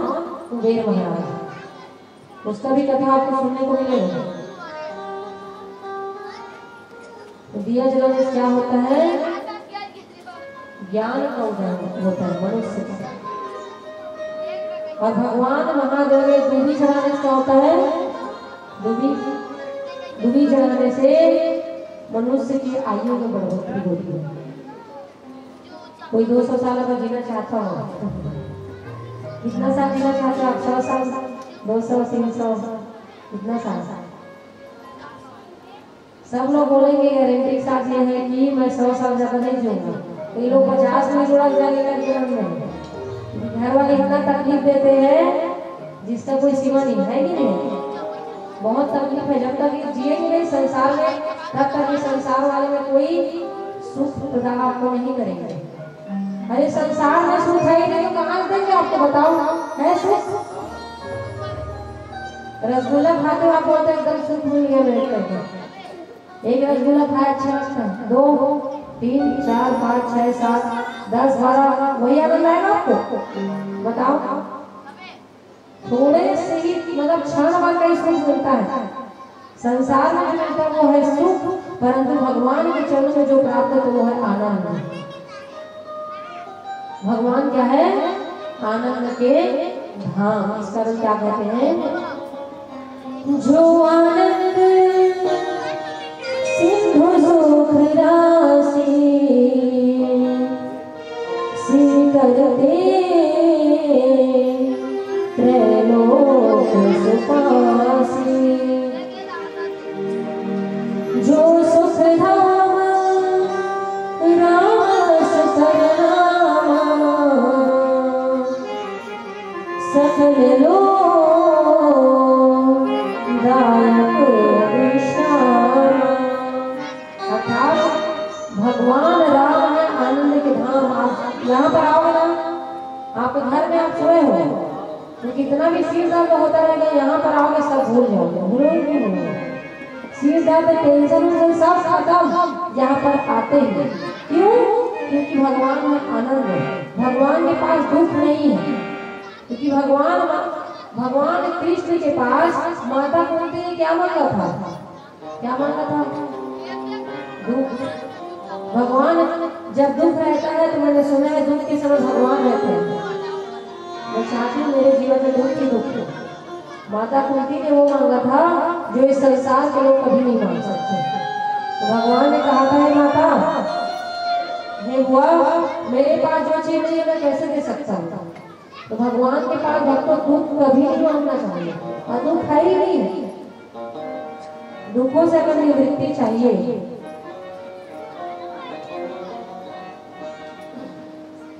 दुखों से जो ठोकर खाई न होती, प्रभु तेरी याद खाई न होती।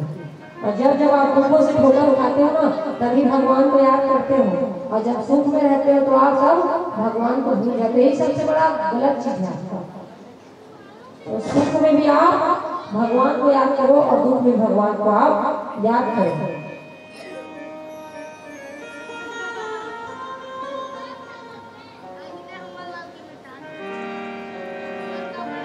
तो हमारे सनातन धर्म में कितने भगवान है भक्तों?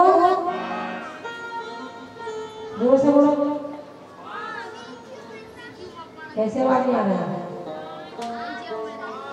एक साथ बोलो। सनातन धर्म में कितने भगवान? जिसको भगवान ने मुंह नहीं दिया नहीं बोलेगा, ठीक है? सनातन धर्म में कितने भगवान? कौन कौन? अरे कुछ तो सिखा के जाओ, मैं याद तो रहेगा। और कल और पूछूंगी, कल याद नहीं बोलोगे मैं बोलूंगी पिक्चर कैसे याद रहता है करके। पिक्चर देखते हो कैसे याद हो जाता है? पूरा कहानी बताते हो, स्टोरी। और यहाँ कथा कैसे याद नहीं बताओ? क्योंकि आपका इंटरेस्ट है पिक्चर में, इंटरेस्ट रहता है तब तो देखते हो। और सब कहानी याद कर लेते हो। यहाँ इतना सारा चिल्ला चिल्ला के बता रहे हो, कुछ याद हो रहा है? ऐसा खाओ, कल याद के बताओ। अब वो याद करके बता। कल के सब्जी भुला गए, जीवन के क्या होती है? ऐसे आए हम मर जाएंगे कोई मतलब नहीं है। पताल चटनी बोल दी माता जी।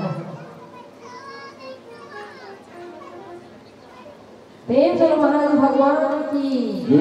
हर हर हर हर श्री शिवाय नमस्तुभ्यं। बोलिए आप सभी। आवाज आना चाहिए, क्योंकि मैं नहीं सुनी ना उसको भगवान सुनेगा। अगर किसी मनुष्य को आप चिल्लाते हो, धीरे में सुनेगा, जोर से चिल्लाना पड़ता है। उसी प्रकार आपको भगवान को सुनाने के लिए कुछ दुख होगा, तकलीफ होगा, उसके लिए आपको क्या करना पड़ेगा? जोर से चिल्लाओगे तो सुनेगा। तो चलो चलो चिल्लाए भाई।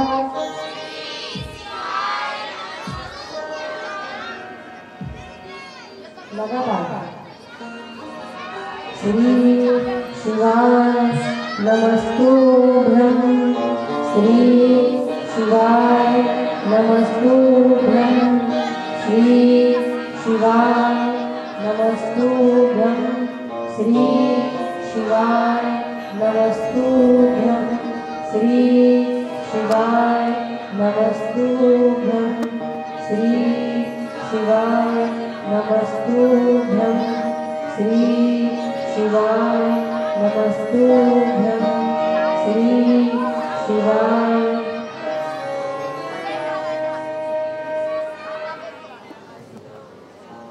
प्रेम से महान भगवान की। देखिए आपको नाम क्यों लिया जाता है कभी तो बताओ? कितने युग है? 4। सतयुग, त्रेता, द्वापर और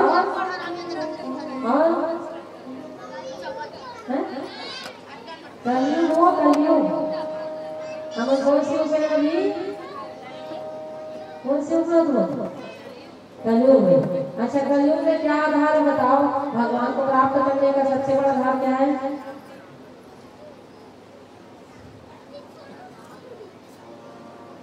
बताओ। भगवान का नाम। क्या आधार? भगवान का कहते हैं कलयुग केवल सुमन सुमन पुत्र ही पारा। क्यों कहा जा रहा है? जैसे सतयुग है, त्रेता है, द्वापर है। इन तीनों युग में तपस्या करने के लिए घर बार को छोड़ दिया जाता था और सब लोग जंगल में जाकर तपस्या करते थे हजारों करोड़ों वर्ष, तब उनको भगवान की प्राप्ति होती थी। परंतु कलयुग में क्या है, कलयुग में क्या आप अपना घर बार को छोड़ सकते हो? कौन कौन छोड़ सकता है? हमारी माँ तो वो हमेशा धर्म क्षेत्र में आगे रहती है, उनको तो छोड़ने भी नहीं देंगे हम घर में। बताइए कोई छोड़ सकते हैं घर, नहीं छोड़ सकते? तो भगवान ने आपको इतना सुलभ कर दिया, क्या आप लोग कथा में आइए और कथा में आकर भगवान का नाम जितना हो सके पुकारो। तो इसी से कलयुग केवल नाम आधार, सुमर सुमरनर पुत्र ही कहता। तो जितना ज्यादा भगवान का नाम पुकारते जाओगे उतना ज्यादा क्या होगा,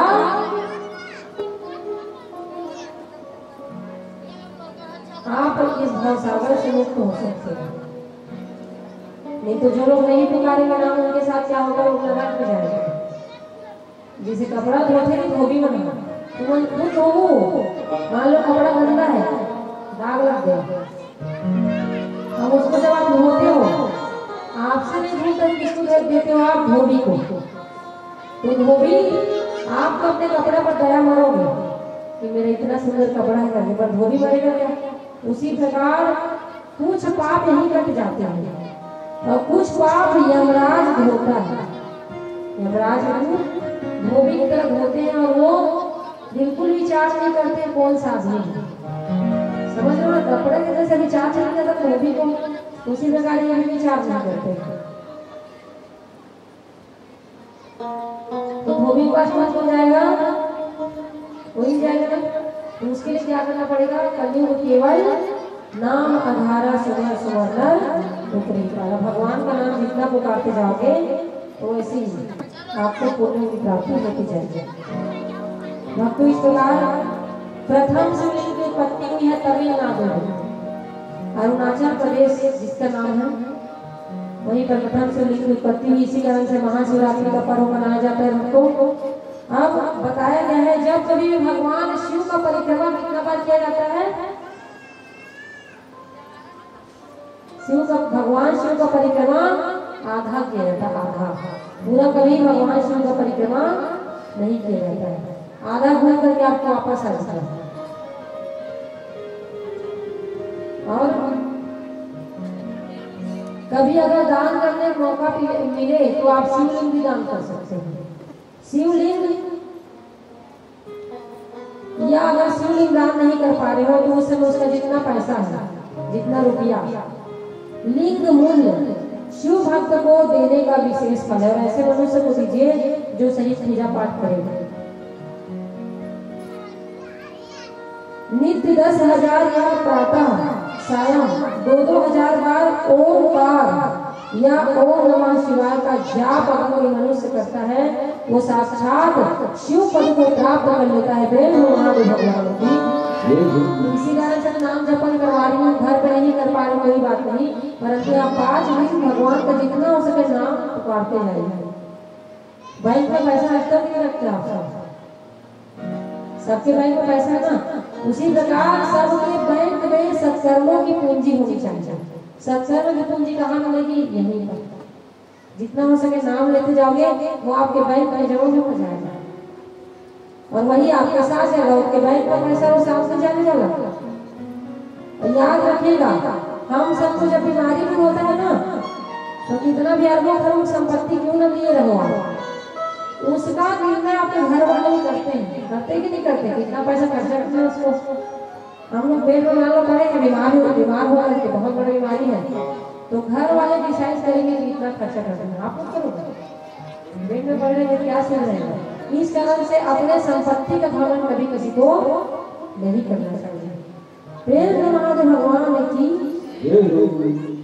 तो भक्तों बताया गया है श्री महापुराण में, जहाँ पर भी भगवान महादेव का कथा हो, है ना, जहाँ पर भी भगवान महादेव कथा हो वह भूमि साक्षात शिव का धाम बन जाता है। प्रेम भगवान भगवान की। अभी कथा कहाँ हो रहा है?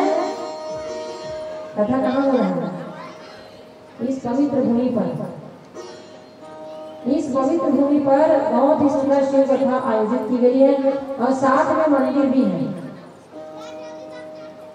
है ना। भगवान कृष्ण और राधा माता का मंदिर है, तो मंदिर में बैठ कर हम कथा सुन रहे हैं, साथ में इतना सुंदर जंगल में पवित्र भूमि बैठ कर कथा सुन रहे हैं और साथ में यहाँ पर सिद्ध बाबा का मंदिर भी है ना। यहाँ का पुण्य हमको प्राप्त हो रहा है। और तो और सबसे बड़ा चीज है यहाँ पर मंदिर का होना। पद्म पुराण में कहा गया, भक्तों अन्य जगहों पर कथा करवाने से अच्छा अगर आप मंदिर में कथा सुनते हो तो उससे ज्यादा अन्य जगहों की अपेक्षा को 10 गुना ज्यादा फल की प्राप्ति हो जाती है। महापुराण की इस तरह से ये कौन सा क्षेत्र बन चुका है? ये शिव क्षेत्र। आज से ये जो धाम है आपका जामली जो क्षेत्र है, जो जहाँ पर कथा हो रही है, आज से इसका नाम पड़ गया है शिव क्षेत्र। यहाँ पर कुछ भी करके कुछ भी सत्कर्म, चाहे भगवान का नाम लोगे, चाहे दान करो, चाहे कुछ भी सत्कर्म करो, चाहे नित्य कुछ भी करो, उसका पुण्यों का वर्णन नहीं किया जा सकता। ऐसा शिव महापुराण कथा में बताया गया है। प्रेम से बोलना भगवान की। चलिए एक बार नित्य करेंगे आप सभी। जैन मेरी शरण, जानते हो कि शक्ति लगे बताओ। जैन मेरी शरण होकर फूटी तो सर्व घर पे लगा करो, यहाँ पे नहीं करना, क्योंकि हम लोग मर के किसके पास जाएंगे? भगवान के पास जाना है। तो चलो आप लोग अपने स्थान पर उठिए सभी लोग।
भक्तों आप सभी कथा में ध्यान दीजिए, क्योंकि मेरा अगर तो भक्तों कहीं से बीच से वो भाग खोज देते हैं, यही बस गलती होता है मेरे से। पर सब गाँव जाते हैं ना, अच्छा उत्तर देते हैं, तो आप सबको भी वैसे ही हर क्षेत्र में आगे हो, महिलाएं माताएं जो हर क्षेत्र में आगे हैं, उसी प्रकार इस कथा में भी आपको आगे आना है। कोई कठिन काम कुछ भी क्या आप सभी को बताओ, नहीं ना? इससे कठिन काम तो आप रोज घर में करते हो। जितनी माताएं काम कर सकती उतना कोई कहाँ नहीं जा सकता क्या हो रहा है जीवन में, है ना? तो भक्तों आगे शिव महापुराण की कथा में भस्म प्रकरण की बात कही गई। भक्तों जब कभी भी आप महादेव का पूजन करते हो ना, देखिए कितना सुंदर लग रहा है आप सभी टीका लगा करके, जो लगाया हुआ त्रिकोण में सही में लग रहा है कि कथा सुनने आए हो। कई लोग लगाए नहीं रहते, तो आप सभी निवेदन है आज नहीं लगा पाए हैं तो एक कल अवश्य लगाए कि अगर भगवान का कृपा प्राप्त करना है तो आपको लेके आचरणों पे चलना पड़ेगा ना। भगवान राम ने जैसे मर्यादा ही संसार को सिखाया, माता पिता की सेवा करो और अपने परिवार को सुख समृद्धि से रखो, सही मार्ग में चलो, ये किसका वचन है? भगवान राम की।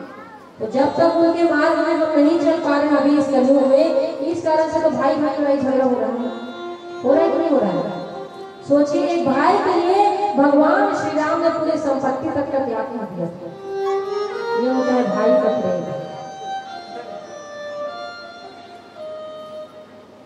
तो भक्तों जिस दिन आप रामचरितमानस को सुन लेंगे, आजकल तो रामायण को सिर्फ फुहारता रख के ले जाया गया है, आते हैं बस गाना गाते हैं, भजन गा रहे करके निकल लेते हैं, कोई मतलब नहीं होता। थोड़ा बहुत टीका जो है जो ज्ञान की ओर अग्रसर करे वो जरूर बताना चाहिए। भजन होना चाहिए, आवश्यक है। जैसे जब तक सब्जी में नमक न डले तब तक स्वाद नहीं आता, उसी प्रकार अगर कथा हो रही उसमें अगर भजन न चले तो उसमें आनंद नहीं आता। कि कई जन मन उघात रहती है हाथ में, तो वो लोग उठावे किसे? तो मेरा आदत यही रहता है कि जब जब कथा चले तो बीच में उठाती हूँ ताकि आपका जीवन भाग जाए, क्योंकि अभ्यास नहीं है सबको कथा में बैठने का है। रोज कथा में बैठते हो नहीं बैठते, तो अभ्यास कैसे बनता है? यहाँ पर आओगे तो जितना ज्यादा बैठोगे तभी होगा।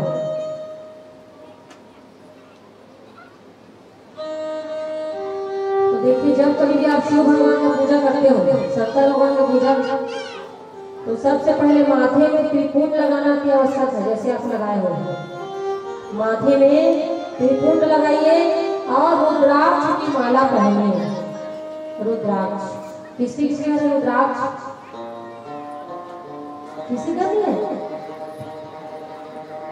अच्छा है, सियान लोग के घर में है, वो लोग जानते हैं, जानकार है इसका। आप लोग है ना, तो हाथ उठाना चाहिए ना, बीच में चावल आगे रखना पहनना चाहिए।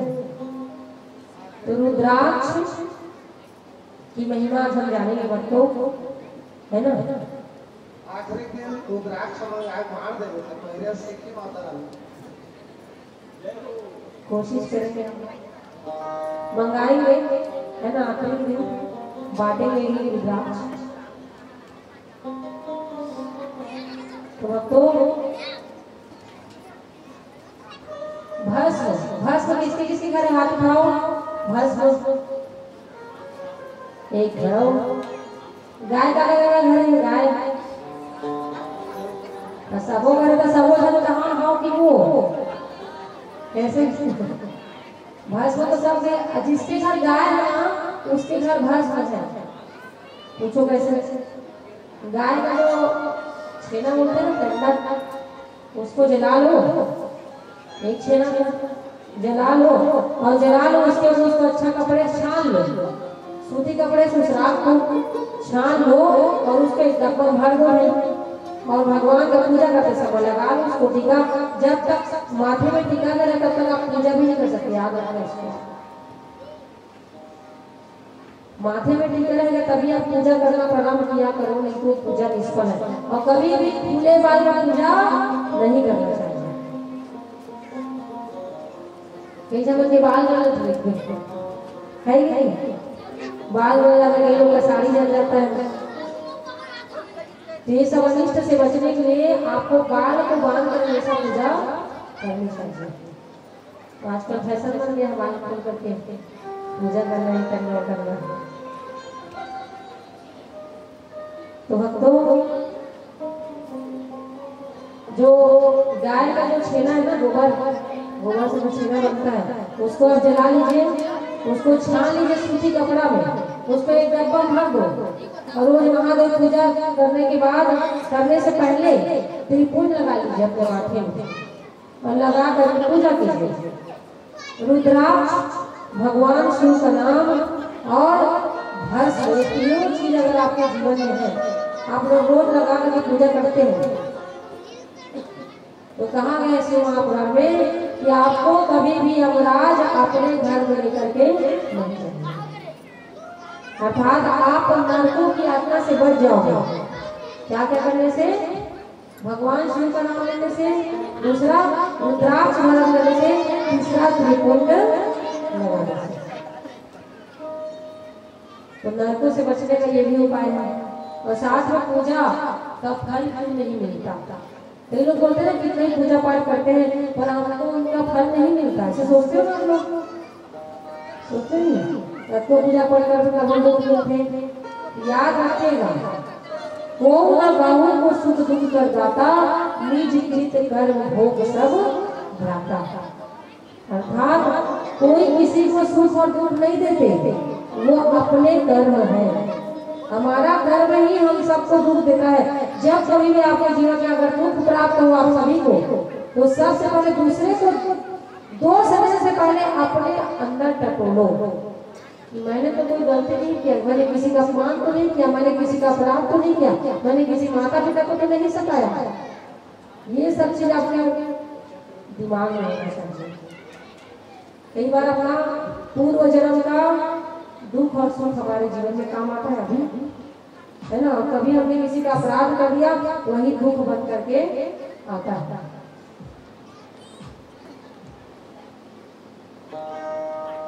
तो हम ही लोग पाप कर रहे हैं, हम ही लोग पुण्य कर रहे हैं, हम ही लोग उसको भोग रहे हैं और हम लोग दोष देते हैं भगवान को। भगवान कुछ नहीं कर रहे। भगवान तो आपको मस्त जीवन देती है और पूरा आपको एक रास्ता भी देती है। रास्ता दिए कि भारत में रहना है तो किसको मानना पड़ेगा? आप सभी बताओ, किसको पालन करना पड़ता है? संविधान। संविधान जानते हैं आप लोग? संविधान नाम सुने? बच्चे लोग सुने?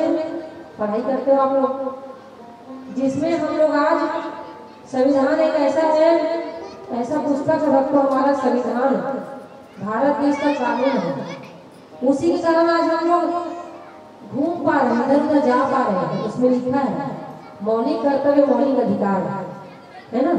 तभी तो हम लोग को हंसने बोलने खाने पीने हर चीज की स्वतंत्रता मिली। पहले सब लोग गुलाम थे जब तक ये संविधान नहीं आया था।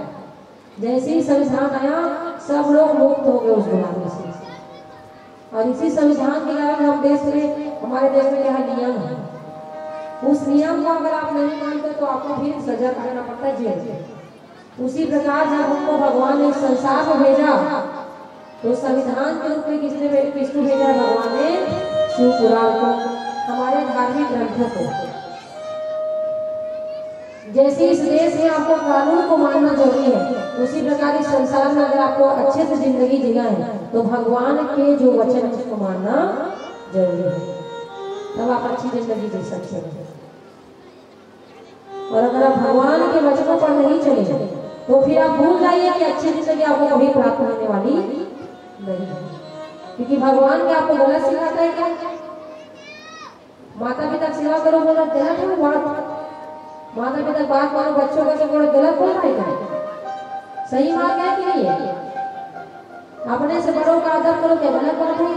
यही तो सिखा रहा है हमारा ये जो धर्म है। किसी का अपमान मत करो, गलत है ये। किसी का निंदा मत करो, किसी बुराई मत करो, किसी दुखिया को मत सताइए, क्या गलत है? इसी बातों पर विचार करना। भक्तों की कथा आके रखो, शिक्षा क्या है। तो इस संसार में आपको रहना है तो भगवान के अगर बताए हुए मार्ग में आप चलोगे तो जीवन में सुख और दुख आपके लिए समान हो जाएगा, समान। और अगर आप इन बातों को जीवन में नहीं उतारोगे तो आपके लिए दुख ऐसा हो जाएगा, सुसाइड करना पड़ जाएगा। हो रहा है कि नहीं हो रहा है? सुसाइड कौन करता है? दुख। थोड़ा 10वीं फेल हो गए, 10वीं में फेल हो गए करके बेचारे बच्चे मर रहे, उनको पता ही नहीं है सहन शक्ति क्या होती है। माता पिता करता है सिर्फ खाना खिलाना पालना पोषना बस नहीं होता, उनको संस्कार देना होता है। असली चीज है संस्कार देना, और यही चीज आजकल नहीं हो रहा है। पहले लोग 6 लोग 10 लोग बच्चे को पाल लेते थे, अभी एक तो मुश्किल हो रहा है कि नहीं हो रहा है? पहले के लोग कैसे भी करते 10 बच्चे रहते थे, कैसे सियाम में बताएंगे 6 बच्चे 10 बच्चे 12 बच्चे 8 बच्चे रहते थे कि नहीं रहते, और कैसे भी करके पल जाते थे लोग। और अभी की माता लोग देख लो, बहु लोग को 2 बच्चे नहीं पाल पाए, 1 बच्चा पूरा दिन भर डॉक्टर के पास चल जाए। तो भक्तों, बच्चे को आप अच्छा पालन पोषण दीजिए, उसके साथ साथ आपको और क्या देना है? दूसरा संस्कार। क्या देना है? क्या देना है? संस्कार। और जो माता पिता अपने बच्चों को अभी संस्कार नहीं देंगे वो जीवन भर रोएंगे। कमा किसके लिए हुआ? किसके लिए कमा रहे आप? बताओ। अभी अपने ऊपर ध्यान दोगे आप, बच्चों को ध्यान नहीं दोगे, क्या कर रहे हैं क्या नहीं कर रहे हैं, उस समय ध्यान नहीं दोगे ना, तो फिर वही बच्चा आपको अंतिम समय में रुलाएगा, कोई साथ देने वाला नहीं है। और अभी देख लो आप ही के घर के बच्चे आपके ऊपर टाइम नहीं देते हैं, आपके ऊपर ध्यान नहीं देते, वो लोग मोबाइल लेकर के रूम में घुस जाते हैं, बस बिस्तर में पड़े होते लाश बंद करके मोबाइल पर बस देख रहे हैं रील्स। हो रहा है कि नहीं हो रहा है? तो लक्षण अभी से प्रारंभ हो चुका है और घोर गल आया है, वो तो आ चुका है। रोजमर्रा बस न्यूज निकाल लो, रोज एक जमाना हो रहा है और कोई नहीं कर रहा, हमें बीच के मनुष्य कर रहे हैं उसको। तो ऐसा कौन करता है? जो धर्म को नहीं जानता, धर्म को जो नहीं जानता ना वही पाप करेगा। और जो लालची होगा वो भी पापी की श्रेणी में आएगा। तो भस्म से जान लेना क्या है? भस्म कैसे बनाओगे आप सब? गाय के छेना कंडे को जला लेना है, उसको जला करके सूती कपड़े छानना है और छान करके उसको अपने माथे में लगाना है। अपने अलग रखना, भगवान को अलग रखना, 2 डब्बा रखना। पहले अपने में लगाना है, लगा करके उसके बाद भगवान का पूजा अर्चना प्रारंभ करना। याद रखिएगा, कभी भी भगवान को गीला पुष्प नहीं चढ़ाया जाता है। ये लोग कच्चा कलर के गीला, तो ऐसे पुष्प कभी भगवान को चढ़ने वाले नहीं, हमेशा सूखा पुष्प, भले आचमन में थोड़ा सा गंगा मान दो, पर गीले पुष्प कभी भगवान को अर्पण नहीं करना चाहिए। प्रेम से महादेव भगवान की हर हर हर हर बोल बम का नारा है, सही भक्तों का ये नारा है, नमाटी वालों का नारा है। काका देश के बगल वाला तो मैं नवाटी है, हम नारा जामनी वाला, हमारा सिगड़ी वाला, तो हम नहीं बोला कंपटीशन करा देंगे सबको बोला ना कि पंडाल में सबको हुआ आप लोग। चलो तो इधर वाले बोलेंगे आप लोग शांत रहो, ठीक है? और पीछे वाला दवा में बैठे निकल दूध भात है, ठीक है? ओकर में तो आवाज यहाँ तक नहीं पहुँचे, तुम्हारा की बारी, ठीक है? बोल बम का नारा है, सुन ले बम, तुम्हारा मन की बारी, इज्जत के सवाल है, ठीक है? अच्छी बोल बम का नारा है, कहीं ज्यादा बात तुम्हें मन करवा दो बाबा।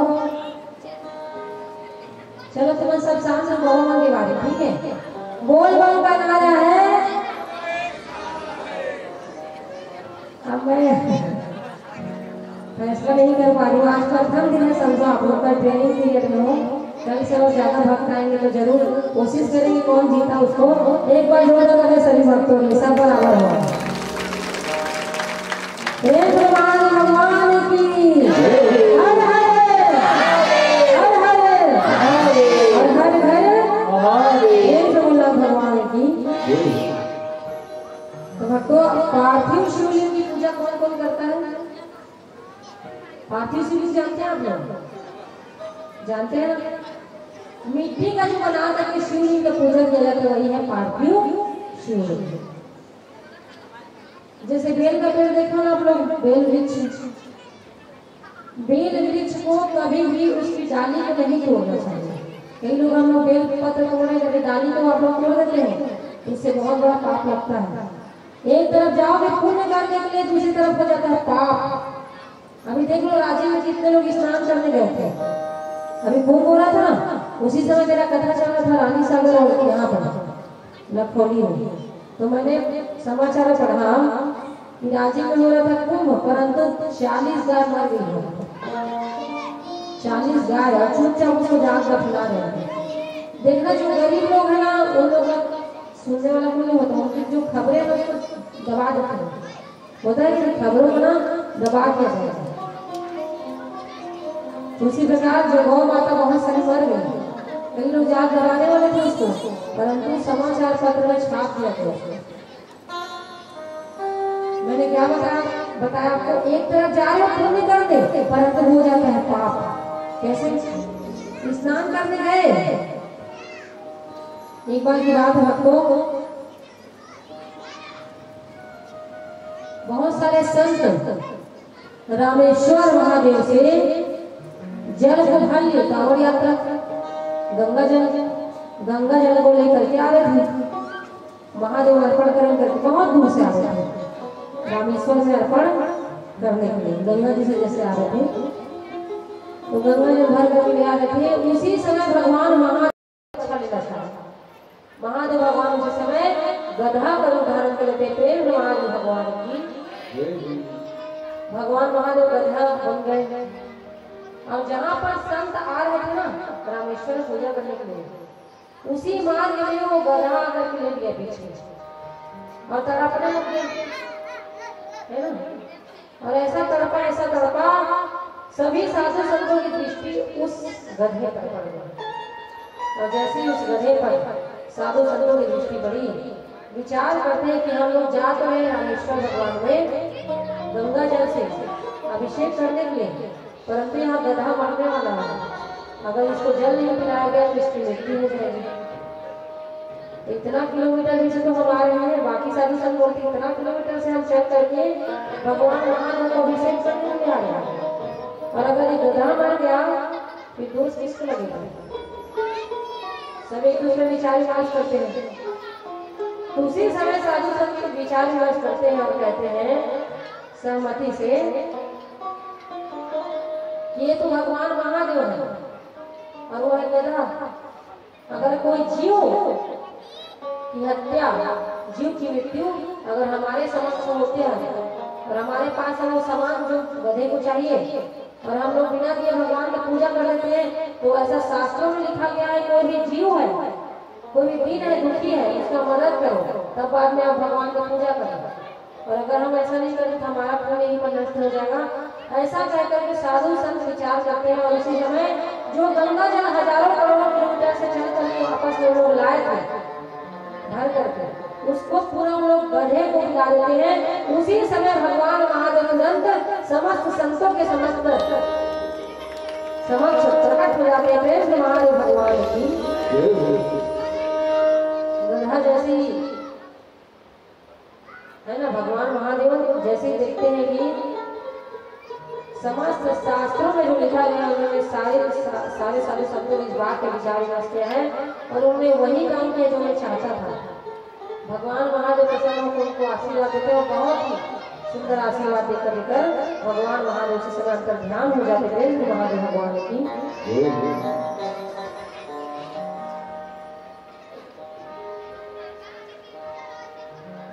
क्या समझना है इससे? क्या शिक्षा मिली?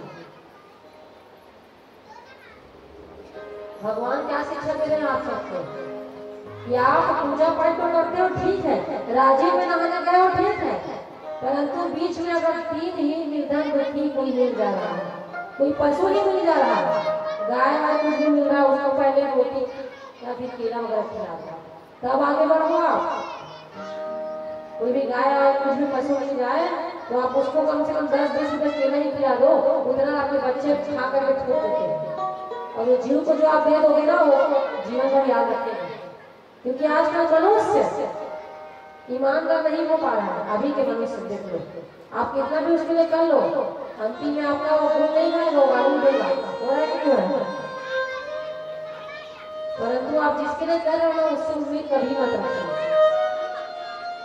किसी को दान कर रहे हो आप या किसी का सहायता कर रहे हो, तो दुख कब होता है कि मैंने उसको इतना सहायता किया और मुझे कुछ नहीं बोला होगा, यही पर दुख होता है। इसी कारण से कभी किसी सहायता करते हो तो उसको भूल जाओ, एक हाथ से दान करो तो दूसरा हाथ को पता नहीं चलेगा। इसी कारण से तो आप उसकी सहायता किए ना, भूल जाओ उसको, क्योंकि वो आदमी आपका सेवा का मूल्य नहीं दे सकता। उस सेवा का मूल्य आपको कौन देगा? भगवान। साधु संतों को भगवान की कृपा हुई और भगवान महादेव को प्रकट होकर के दर्शन देते हैं। क्यों? ये जितने भी संसार में जीव है ना, वो पहले कभी मनुष्य थे, और जब वे मनुष्य थे उस समय उन्होंने अच्छा काम नहीं किया। इस कारण से भगवान ने कितने योनियां हैं? कितनी योनियां हैं? 84 लाख योनियां। कोई गधा बना, कोई बकरी बना, कोई शेर, कोई हाथी, कोई मक्खी, कोई मच्छर, कोई चूहा, कोई बिल्ली। देख लो कितनी सारी योनियां गिनो आप, और सबके अंदर वही श्वास है जो हमारे अंदर श्वास है कि नहीं है? वही श्वास उनके अंदर चल रहा है। आपके सामने भी मर जाते हैं कई लोग मरते हैं, कई बंदर भी मर जाते हैं आपके सामने, और सेम मृत्यु हमारी भी होती है। तो इस संसार को आप समझिए, वो लोग क्यों अन्य जीव बने और हम लोग क्यों मनुष्य बने। और जो इस संसार को समझ गया वो दिन रात पुण्य काम करेगा, जैसे आज यादव परिवार कर रहा है।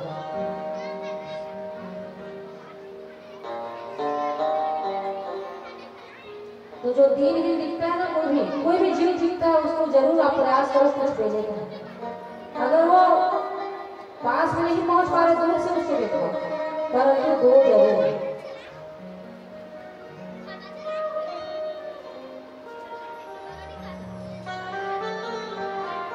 तो शिव महापुराण भक्ति यही बताया गया भगवान ने। अगर आप पूजा पाठ कर नहीं पाए तो कोई बात नहीं, दीनहीन दुखियों को मदद कर दो। माता पिता की सेवा कर लो, सास ससुर का सेवा कर लो, उसी से आपको अनेक दिनों की प्राप्ति हो जाएगी। आपका शिक्षा शास्त्र, आपका शिव महापुराण कथा बता रहा है। प्रेम जगन्नाथ भगवान की।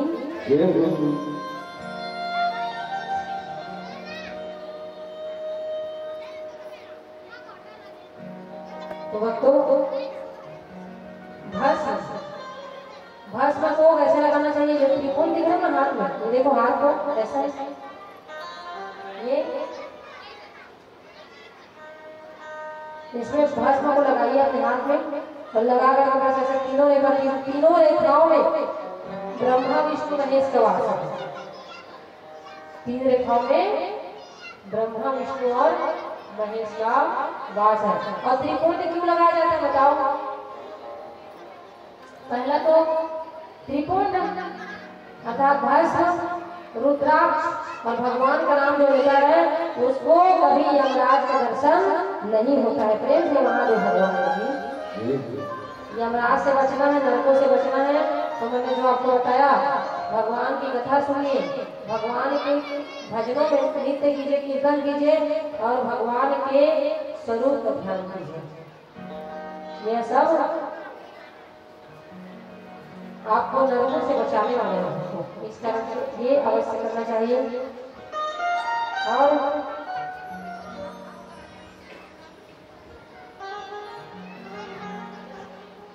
आइए एक सुंदर सा भजन।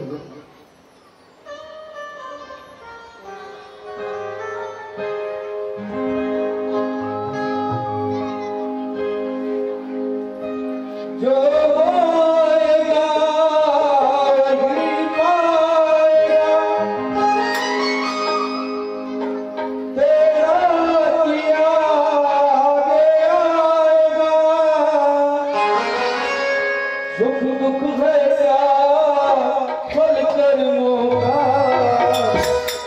ऐसी करनी ऐसे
शिवलिंग के बारे में बताया है।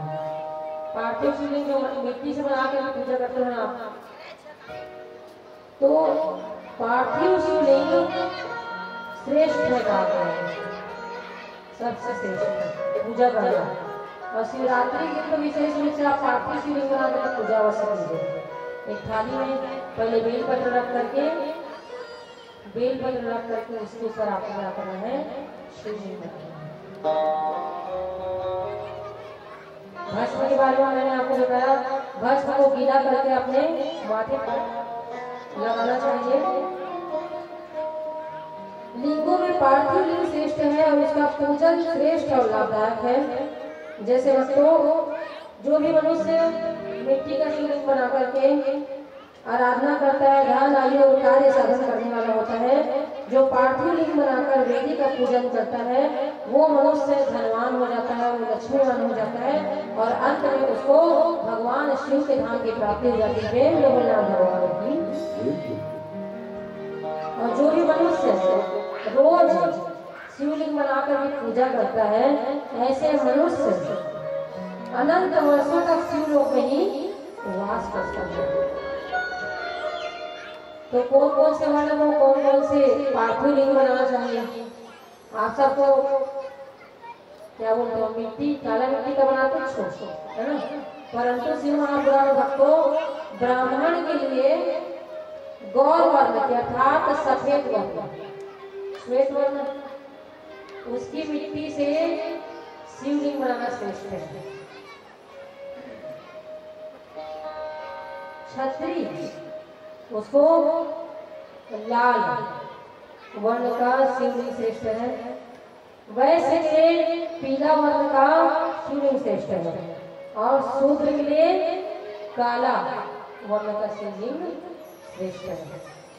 ये सब पार्थिव शिवलिंग की पूजा की महिमा भक्तों इस प्रकार भगवान महादेव का जो भी भक्त पूजा करता है, भगवान उसकी समस्त मनोकामना को पूर्ण करता है। तो महादेव भगवान की और भक्तों यहाँ पर नैवेद्य की बात कही थी। जब कभी शिवलिंग की पूजा आप करेंगे, सबसे पहले गणेश भगवान का नाम लेंगे। क्या करना है? गणेश भगवान। क्यों गणेश भगवान है प्रथम पूज्य और दूसरा है विघ्नहर्ता। और प्रथम पूजा के अधिकारी हम कथा में सुनेंगे, जब भगवान गणेश की शक्ति होगी तो उनको क्या क्या आशीर्वाद दिया गया है। तो सबसे पहले जब कभी भी आप पूजा करने जाते हो, सबसे पहले गणेश भगवान की पूजा करना चाहिए सभी को, तब उसके बाद बाकी जितने भी देवता है उसका पूजा आप कर सकते हैं। परंतु सबसे पहले गणेश भगवान। कोई भी अच्छा बड़े बड़े काम के लिए जा रहे हो आप, कोई विशेष काम के लिए, तो उस समय भी आपको सबसे पहले गणेश भगवान की पूजा करके घर से निकलना चाहिए। अब यहाँ पर नैवेद्य भक्षण की बात आई भक्तों। जो भी मनुष्य विधि पूर्वक भगवान शिव के शिवलिंग को स्नान कराता है और उसके जल को 3 बार पान करता है, उसके समस्त पाप शीघ्र नष्ट हो जाते हैं। प्रेम से भोला भगवान की। ये लोग बोलते थे ना कि महादेव को जो पानी पिलाएगा कुत्ता बनेगा करके, ऐसा ऐसा सुनने को मिलता है। अभी यूट्यूब में आप देख लो, बहुत सारे ऐसे वचन आते हैं। तो भक्तों शिव महापुराण में क्या बता गया, जब कभी भी आप शिव भगवान को नहलाते हो तो उसका जो पानी है, उसका जल स्नान के पानी को 3 बार अगर आप पीते हो तो उससे आपके समस्त पाप उसी समय नष्ट हो जाते हैं। शिवलिंग का नैवेद्य पत्र, पुष्प, फल, शालिग्राम, शिला के संग से सभी पवित्र हो सकता है। मतलब शिवलिंग में चढ़ा हुआ प्रसाद कभी भी आपको ग्रहण नहीं करना है। क्यों? क्योंकि उसमें है चंड का अधिकार। चंड का अधिकार होने के कारण कभी भी शिवलिंग के प्रसाद को ग्रहण नहीं, जो उसमें जैसे ऊपर में चढ़ा दिए उसको ग्रहण नहीं करना आपको। जैसे शिव जी को निवेदित करके अलग से रखा है देखिए प्रसाद, इसको आप ग्रहण कर सकते हैं, परंतु इनके ऊपर चढ़ा हुआ उसमें आपका अधिकार नहीं है। इसमें चढ़ने का अधिकार होता है। और जब कभी भी अच्छा भगवान भोलेनाथ को तुलसी चढ़ता है नहीं चढ़ता? कौन कौन मानते इस बात को? हाथ उठाओ। डर के मारे क्या आप लोग नहीं करते हो? बताओ। हाथ सही में उठा देना, क्वेश्चन में आंसर देना आपको। भगवान महादेव को तुलसी चढ़ता है कि नहीं? हाथ उठाओ। नहीं ऐसे नहीं मानोगे, हाथ उठा करके बोलो। कौन कौन मानता है? तुलसी नहीं चढ़ता करके कौन कौन मानता है? तो आप सबको बता दूं जो नहीं मानने वाले हैं, भगवान महादेव को तुलसी चढ़ता है। कई लोग पूरा ससुर जेठ होठ बोलते रहते हैं, है ना? तो ऐसा नहीं, भक्तों शिव महापुराण में बताया गया है कि आप शिव भगवान में तुलसी चढ़ा सकते हैं। और तुलसी चढ़ाने से, जौ चढ़ाने से, काला मिर्च चढ़ाने से क्या होता है रोज आपको पता चलेगा, है ना? जैसे भगवान शिव को चावल चढ़ाने से, अखंडित चावल, खंडित चावल की टूटा हुआ नहीं होना चाहिए, अखंडित चावल भगवान शिव को अर्पण करने से लक्ष्मी की प्राप्ति होती है। प्रेम से महादेव भगवान की। दूर्वा चढ़ाने से क्या होता है? आयु में बढ़ोतरी होती है। और काला मिर्च चढ़ाने से क्या होता है? आपके घर में कोई तंत्र मंत्र कुछ भी कर देता है, बाहरी हवा लग गया बोलते हैं, या कोई दुश्मन आपको बहुत ज्यादा छेड़ रहा है। दुश्मन किसके किसके हैं? सबके ही। पड़ोसी से ज्यादा तो खतरनाक होने का आखिर देंगे। दुश्मन बनाना नहीं पड़ता, भक्त बन जाते हैं। कब बनते हैं? थोड़ा सा मान प्रतिष्ठा पद पा जाता है ना? आजा आपको अच्छा धन है, संपत्ति है, अच्छा आप आगे बढ़ते जाओगे ना, उतने ही दुश्मन पैदा होते जाते हैं। दुश्मन बनाना नहीं पड़ता। तो ऐसे दुश्मनों से बचने के आपको क्या करना है? सभी पत्र को गंगा जल में धोना है और धो करके उसी समय महादेव में अर्पण करने से जितने दुश्मन सब परास्त हो जाते हैं, आपके पीछे नहीं आते। कभी भी यह नहीं बोलना है कि भगवान दुश्मन का नाश कर दे, ऐसा कभी नहीं कहना है। हे भगवान दुश्मन को सद्बुद्धि दे, ऐसा कि कभी भी हमको हमारा शास्त्र किसी का नाश करने की शिक्षा नहीं देता है। क्योंकि कभी भी बुरा नहीं सोचना है, कर भला तो हो भला और कर बुरा तो हो बुरा। सब सृष्टि का नियम है, जैसा बीज बोओगे वो ऐसा ही काटना पड़ता है। अब आप बो दिए वो पीपल का वृक्ष, पीपल का बीजा मान लो बो दिए, है ना? या फिर आम का बीजा बो दिए, तो आप अंगूर जगेगा बोलोगे, जगेगा? जो बीज बोए वैसे तो काटोगे। उसी प्रकार हमारा कर्म भी है, जैसा कर्म करेंगे वैसे ही फल आपको इस संसार में देखने को मिलेगा। उसी का परिणाम आपको आगे जाकर के मिलता है। इस कारण से कर्म को सावधानी से करना आवश्यक है। तो भक्तों, भगवान शिव का जब आप प्रसाद चढ़ाते हो, है ना, तो उसमें तुलसी पत्र डाल करके चढ़ाना चाहिए। कौन से भगवान को तुलसी नहीं चढ़ती आप बताओ?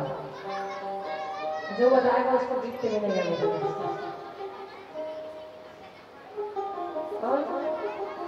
गणेश भगवान, दुर्गा माता को क्या नहीं चढ़ता? दुबी, दूर्वा फूल का भी नहीं चढ़ाना चाहिए। महादेव को कौन सा फूल नहीं चढ़ता? केतकी का पुष्प नहीं चढ़ता। और गणेश भगवान को क्या नहीं चढ़ाना चाहिए? तुलसी भी चढ़ाना चाहिए। गणेश भगवान को जब आप भोग लगाते हो उसमें दूबी डाल करके उनको भोग चढ़ाना, समझ गए आप? दूबी डाल करके उनको भोग ग्रहण करवाइए। आजकल तो मजाक बना लेंगे, गणेश भगवान को बैठा लेते हैं ना, सब लड़का बना और डीजे बजाओ और गणेश भगवान के पैसा में शराब पिए तो पार्टी के रखते दिन में होते ही नहीं। सर्वश्री संतोष ध्रुव आभा नवाटी से भाई संतोष साहू जी आप पचेड़ा से हैं। इसी कार्यक्रम में परम सम्मानी डोमन चंद्राकर जी नावाटी फैमिली, आप पूर्व सरपंच हैं, आपका हार्दिक स्वागत और अभिनंदन।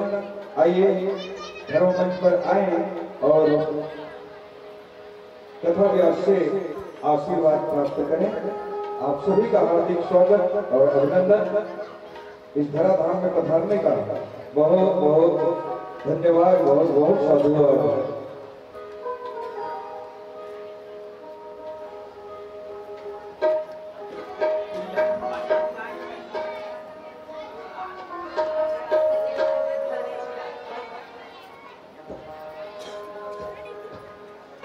सभी भक्तों का जोड़ ताली से स्वागत आपको।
शनिवार को भगवान महादेव का विवाह है।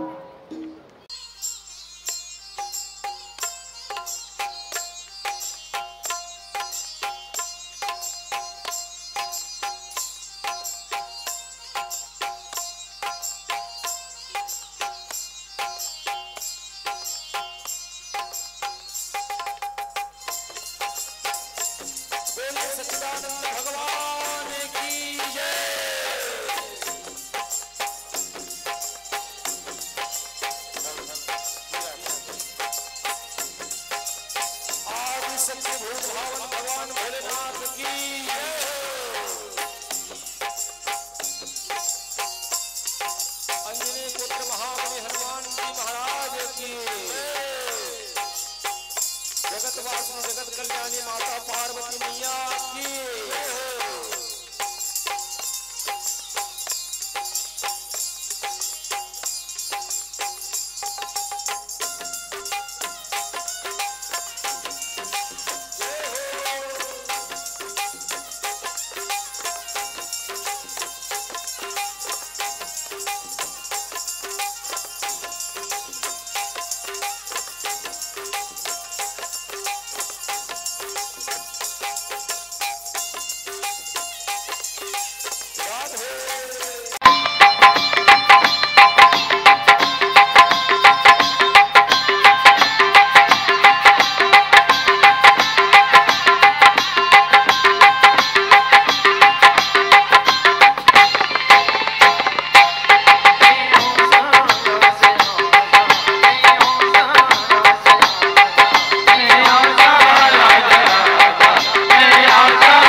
रामचंद्र की जय हो। बोलिए सच्चिदानंद भगवान की जय। श्री कृष्ण गोविंद हरे मुरारी, हे नाथ नारायण वासुदेवा। वसुदेव सुतम देव कंसे चारुणं मर्दनम, देवकी परमानंद कृष्णं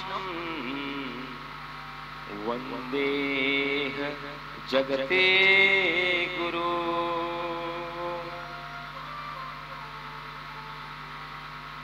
शांतं शाश्वतं प्रेमिनघं, निर्वाणे शांति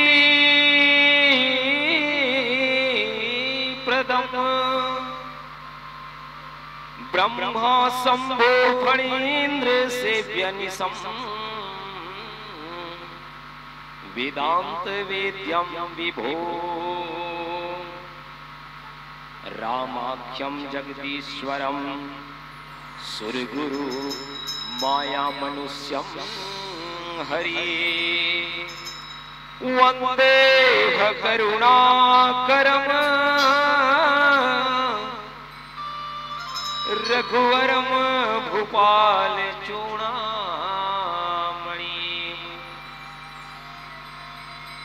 भगवान की पावन कथा बेला में यात्रा करने वाले समस्त देवी स्वरूपा मैया मल्ला और भगवान श्री रामचंद्र जी से अखिल ब्रह्मांड में निवास करैया, मर्यादा में चलैया मोर बड़े भैया मल्ला और भगवान के निर्मित 4,84,000 योनि 33 कोटि देवी देवता के पावन चरण कमल में कोटि कोटि बार नमन।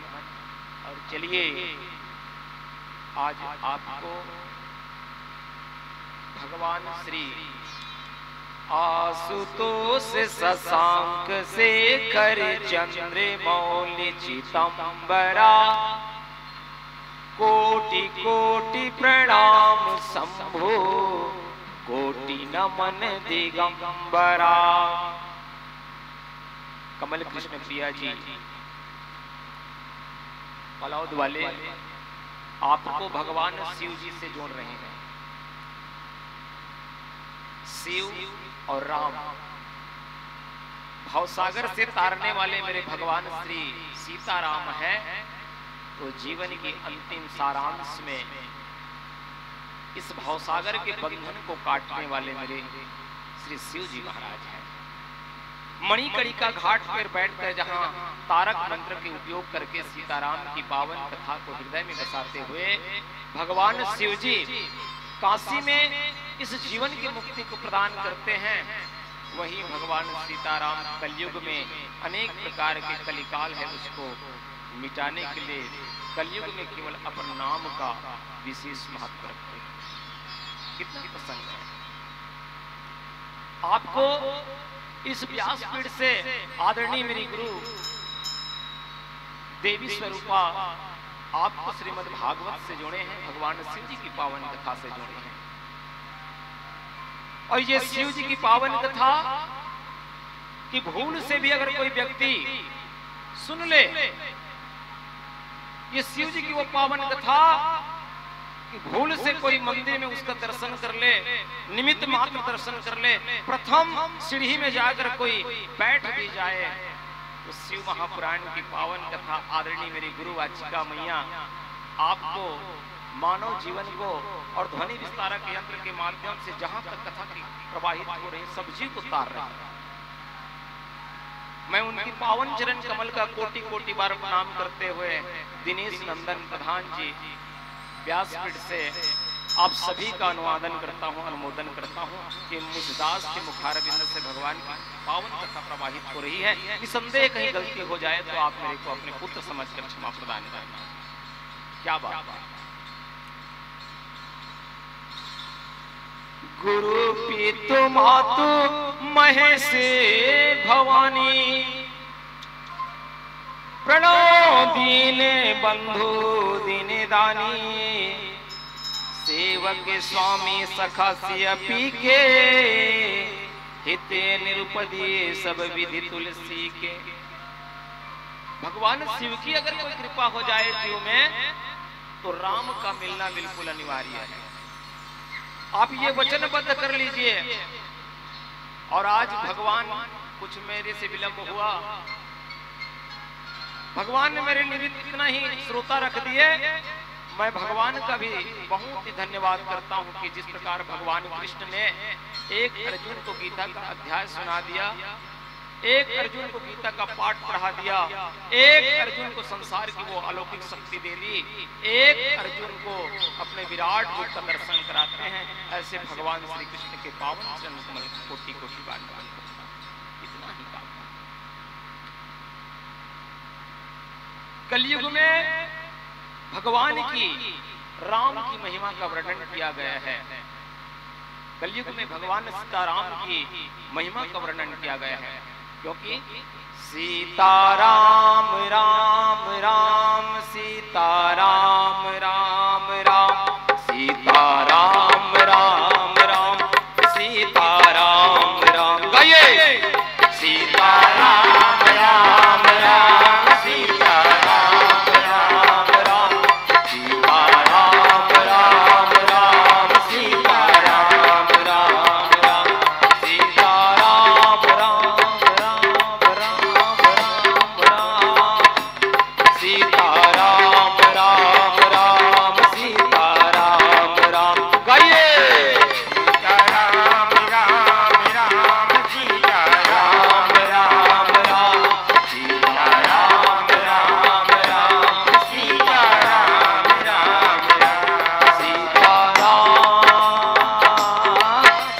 सीताराम सीताराम राम राम राम राम सीताराम सीताराम। गाइए सीताराम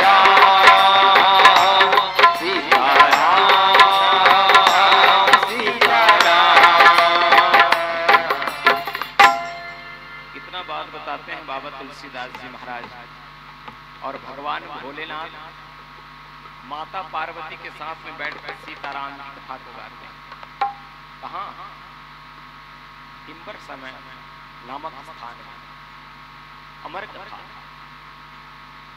राम की कथा ऐसी है कि अगर भूलवश भी आप सुने तो आप सुखदेव जी महाराज बन जाएंगे, वेद व्यास बन जाएंगे।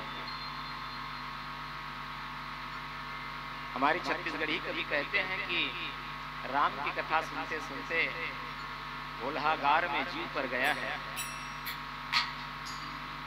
वो तो भगवान का अनुसरण कर गया है और आगे चलकर सुखदेव जी महाराज बनकर श्रीमद् भागवत महापुराण का अनुसरण करते हैं। पूरा ब्रह्मांड को श्रीमद् भागवत महापुराण से सुनाते हैं। अमर कथा, भगवान की जो पावन कथा है, राम की जो कथा है वो अमर कथा है। ये अमर कथा को सुन करके ना जाने कितने तर गए। नारायण के करके बहाना, हे नाथ हमको भी तारो, और तारा है सारा जमाना, हे नाथ हमको भी तारो। भगवान शिव जी जब जीव को इस संसार से मुक्ति प्रदान करते हैं तो एक तारक मंत्र लिखते हैं, सीताराम। इस सीताराम की कृपा से जाकर नाम सुनते शुभ होई, अमोरे गृहाया व प्रभु सोई। सीताराम भगवान की कथा शिव जी भी करते हैं। जब भगवान गरल विष को धारण करते हैं तो हृदय में नहीं उतारते, क्योंकि हृदय में क्या है? भगवान श्री सीताराम। भगवान श्री सीताराम है, इसलिए भगवान शिव जी कहां पर रख लेते हैं? विष को कंठ में रख लेते हैं, इसलिए भगवान को नीलकंठ कहते हैं। बोलिए नीलकंठ भगवान की जय। सो महेश मोह पर अनुकूला, करो कथा मृदि मंगले मूला। सुमरी शिवा शिव पाई पैसाऊं, और बरनी रामचरिते चित गाऊं। और भगवान भोलेनाथ और माता पार्वती की कृपा हो जाए संतों तो मैं भगवान की पावन कथा का रसपान कराऊं आपको। मुझमें विवेक नहीं है, मुझमें विवेक नहीं है। भणति मोरी शिव कृपा विभाती, ससी समाज मिली मन हूँ सुराती। और जो यह कथा सने हूँ समेता, और कहीं सुनी समुझी सहेता। कोई राम चरणी अनुरागी, कलिमल रहते सुमंगल भागी। और भगवान की कथा कहते कहते मेरे जीवन का अंतकाल हो जाए, मेरे जीवन का सदुपयोग हो जाए, यही मानव जीवन का सार्थकत्व है। इसलिए बाबा तुलसीदास जी कहें कि बड़ा भाग्य मानुष तन पावा, सुर दुर्लभ श्रत गंथन गावा। साधन मोक्ष करे द्वारे, पाई न जेहि परलोक संवारा। भगवान की कथा को सुन करके, भगवान की कथा को जान करके, भगवान की मर्मज्ञ अगर अंतःकरण में जाकर के जिसने अपने जीवन का सदयोग नहीं किया वो मानव नहीं है। ऐसे कहते हुए प्यारा सा भजन के बाद सुंदर यात्रा करो। बोली सच्चिदानंद भगवान की जय, बोल भोलेनाथ महाराज की जय। धन धन भोलेनाथ तेरी गौड़ी नहीं खजाने में, तीनों लोग बस्ती बसाए आप बसे वीराने में। बमलहरी बाबा बमलहरी, बमलहरी बाबा बमलहरी।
सच्चिदानंद भगवान की जय। बात की महाला क्यों किन होई, रामायण सुनी रहे न कोई। चाहे चारों फल को साधन, करूं रामायण को आराधन। रामायण सुनी पाप पराने, जिमि ही मेरी महामसक संसाने। कलयुग तरने उपाय ना कोई, राम भजने रामायण दोई। कथा रामायण की जहाँ होई, सो गृहमती जाने कोई। सो घर तीर्थ रूप सम भासे, तहाँ गए सब पातक नासे। पाप वास देहि महतब लग, श्री रामायण सुने न जब तब। आपके जीवन में कोई समय का पुण्य उदय होता है, कुछ करनी कुछ कर्म गति, और कुछ पूर्व पुण्य की भाग। आपके जीवन में पूर्व जन्म का कोई ऐसा पुण्य उदय होता है, आपने भगवान श्री शिव जी को आपने कुछ दान किया है, अन्न का दान किया है, वस्त्र का दान किया है, स्वर्ण का दान किया है, गुप्त दान किए हैं। योगी को जटिल को आपने दान किया, तब कहीं जाकर के आपको भगवान ने इस समय सुंदर प्रकार से भगवान शिव जी की पावन कथा से जोड़े हैं और श्री रामचरितमानस से आपको जोड़े। निसंदेह आपके जीवन में कहीं पुण्य का कार्य हुआ होगा, आपके जीवन में कोई ऐसे आपने कार्य किए होंगे। किसी को गंगा जल आपने बांटा होगा, किसी को गंगा जल आपने दिया होगा, किसी अन्य क्षेत्र में आपने भूखे को भोजन खिलाए होंगे, तब कहीं जाकर ऐसा अवसर मिलता है। अन्यथा आप कई बार आप निर्णय लेते हो कि हमको भगवान की भागवत कथा कहनी है, हमको भगवान की भागवत कथा कहवाना है, हमको शिव जी महापुराण की कथा कहवाना है। क्यों नहीं बनता संजोग ऐसा क्यों नहीं होता? जाओ परे राम की कृपा होई, और जिस पर भगवान शिव जी और राम जी की कृपा हो जाता है, उस मनुष्य के विवेक को भगवान हरि से जोड़ देते हैं, चरण से जोड़ देते हैं। आपके मन में विचार उत्पन्न होता है कि क्यों ना हम भगवान की भागवत कथा कहाएं, क्यों ना हम भगवान शिव जी की महापुराण की कथा कहाएं, क्योंकि भगवान की जो कथा है शिवनाथ कथा है। और आपने जीवन में एक विचार किए होंगे कि जब जब भगवान की कथा किसी के स्थान पर होती है, धर्म स्थान पर होती है, प्रयागराज बन जाता है, काशी बन जाता है, वृंदावन बन जाता है। और एक आपको और बताना चाहूं कि इस पावन भूमिया जो कौशल राज्य है, आपने जीवन में बहुत विचार किए होंगे, कहीं कहीं सोचे भी होंगे कि छत्तीसगढ़ में अकाल क्यों नहीं पड़ता है। इसका बहुत बड़े कारण है।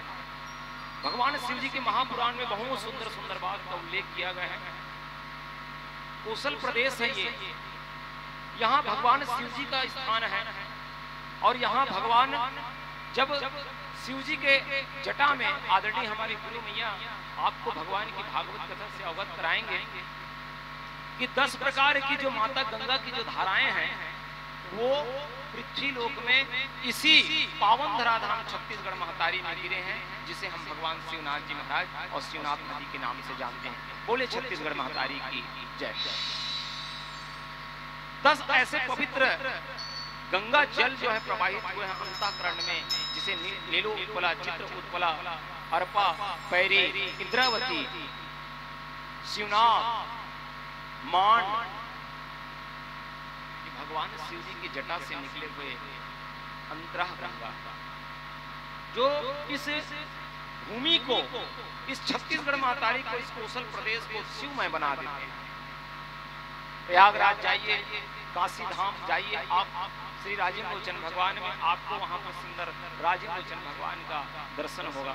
आगे जब यात्रा करेंगे, आप दक्षिण की ओर यात्रा करेंगे तो आपको शिवाहा पर्वत मिलेगी, जहां पर दुर्गा मैया और भगवान शिव जी का सुंदर प्रकार से स्थान है। फिर प्रवाहित होता है महानदी, देवी चित्र उत्पला, देवी चित्रलेखा जब उत्पन्न होकर के सुंदर पावन नगरी धराधाम को उपजाऊ बनाते बनाते जब वो प्रवेश करती हैं सिरपुर धाम में, सिरपुर धाम में प्रवेश करते हैं तो शिवमय बना देता है शिव नगरी को।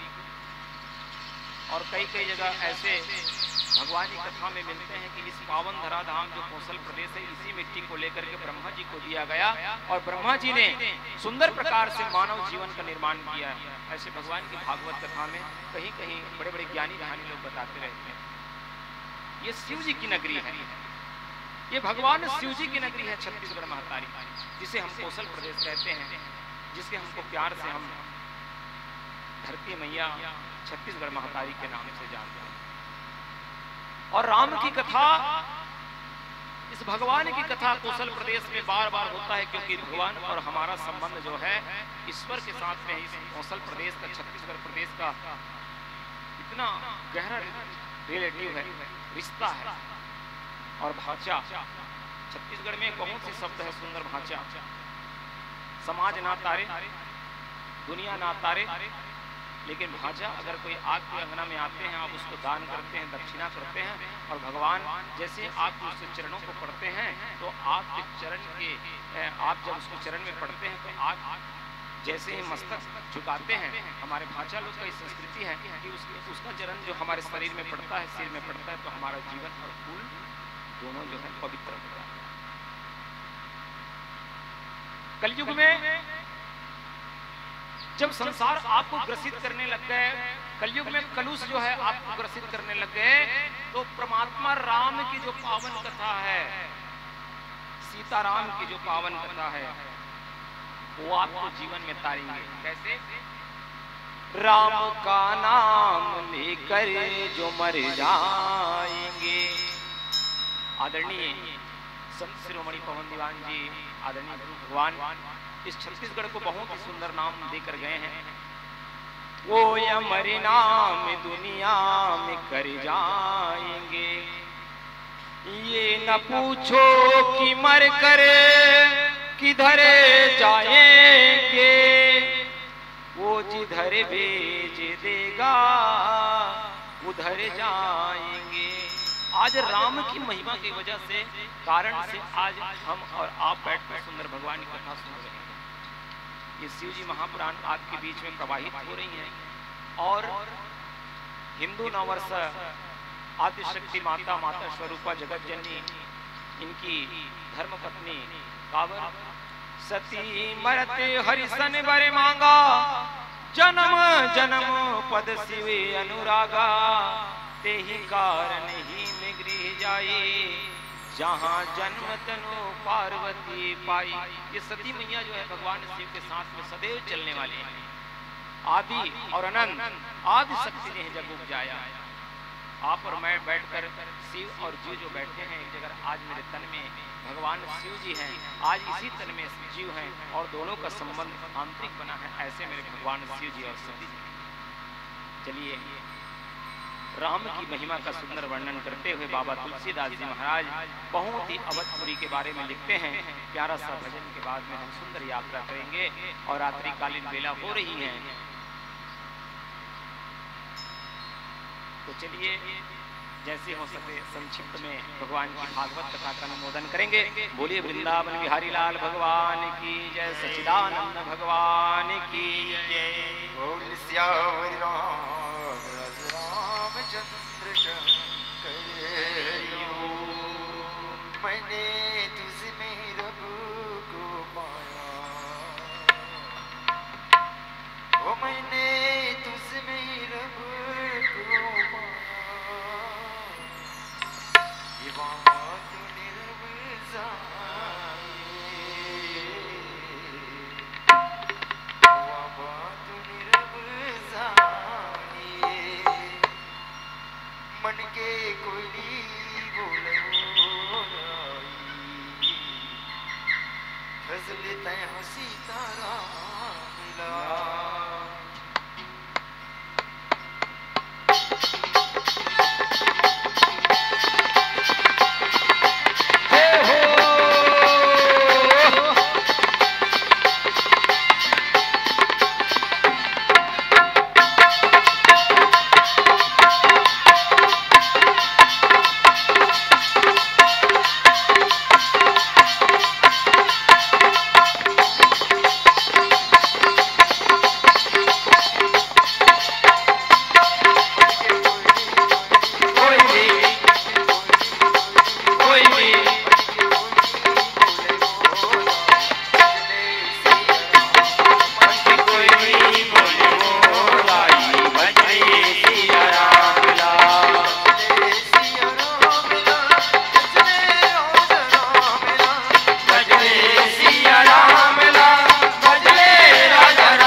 सिया राम लाल।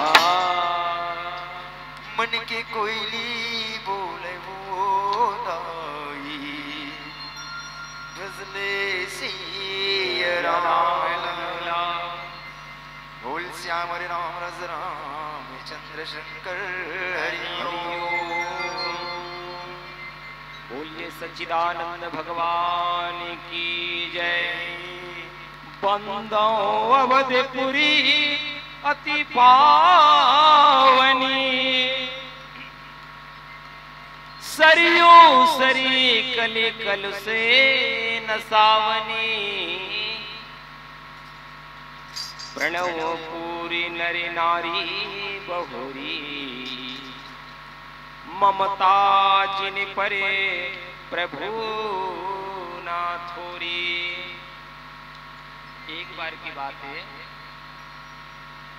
भगवान वैकुंठ में निवास कर रहे थे तो बोले लक्ष्मण जी महाराज की प्रभु जी आप कई बार पृथ्वीलोक में जाते हैं,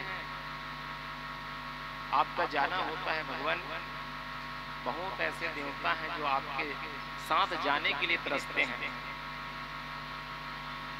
तो कृपा करके जब जब भी आप संसार में आपका जाना हुआ तो कृपा करके भगवान मुझे भी साथ लेके जाइएगा। तो कहे देखो लक्ष्मण,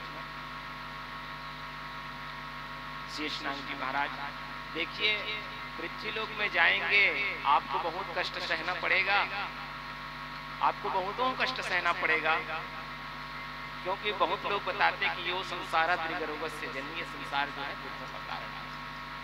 और मेरा अभी अवतार होने वाला है त्रेता युग में, तो वहां पर बहुत कष्ट होंगे, बहुत।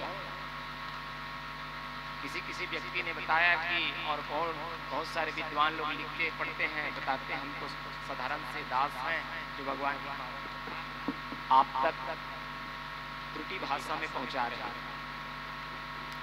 संत लोग बताएं कि भगवान राम जन्म के हेतु अनेका, परम विचित्र एक तय का।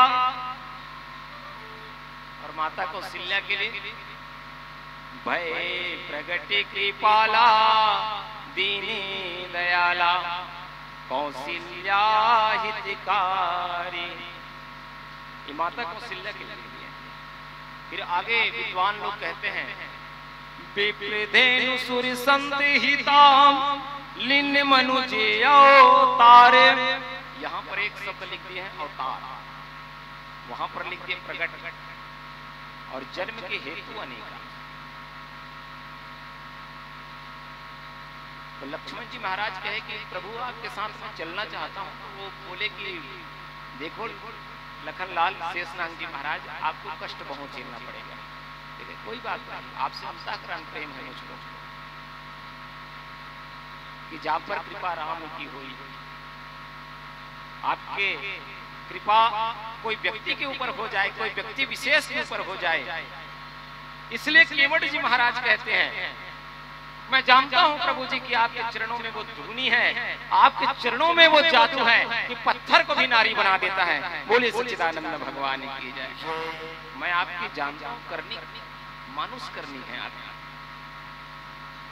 आप किसी के ऊपर चरण रख देते हैं तो वो क्या बन जाता है? नारी बन जाता है, नारी बन जाती है वो। इसे भागी अहिल्या को हरि दर्शन दे दुआ, मैं ऐसी अभागी राम मुझे पापी कहे भगवान। इतना वीरान क्यों है? गुरुदेव से पूछे, विश्वामित्र से पूछे भगवान की इतना वीरान क्यों है? तो उसने बताया कि गौतम नारी का ये निवास स्थान है, ये पत्थर शिला है और आपको आपकी राह देख रहे हैं। ना जाने किस वर्ष राम जन्म के हेतु आने का परम विचित्र एक का भगवान एक कारण को लेकर के नहीं आए हैं कि नारद के श्राप को श्रापित जो नारद जी का जो श्राप है भगवान की नारी के वियोग में आप बन बन भटकोगे, उसके लिए नहीं आए हैं भगवान। राम जन्म के हेतु आने का परम विचित्र एक का ये प्रश्न करते हैं, बड़े बड़े विद्वान लोग करते हैं, ज्ञानी ध्यानी लोग प्रश्न करते हैं। और हमारे आदरणीय हमारे भारत के बहुत ही विद्वान आदरणीय गुरुदेव जी महाराज इसको बहुत सुंदर प्रबोध करते हैं। जब केवट जी महाराज के विषय में लिखे कि सुनी केवट के बैन तो प्रेम लपेटे अटपटे और विश्व करनायन तो चिताए जानकी लख लखना। वो बोले कि अयोध्या से चले होंगे भगवान तो रथ में चले होंगे, कहीं पर चली होगी माताएं सीता चले होंगी, उनके पीछे पीछे और भी हमारे भगवान के पीछे चले रहे होंगे। और जैसे जैसे भगवान का पद पड़ता गया, भगवान का पद पड़ता गया तो यहाँ पर लिखे कि आपके पाँव में जादू है भगवान, आप जिसके ऊपर पैर रख देते हैं उनको नारी बन जाती है। अब सोचिए आप अयोध्या से निकले हैं मेरे भगवान, ना जाने किस पत्थर से टकराए होंगे, किस पत्थर का ऊपर पांव पड़ा होगा, तो क्या अयोध्या से लेकर के श्रृंगेश्वर धाम तक उस नारियों की फौज लग जाती है राम जन्म के हेतु। बोलिए सच्चिदानंद भगवान की जय।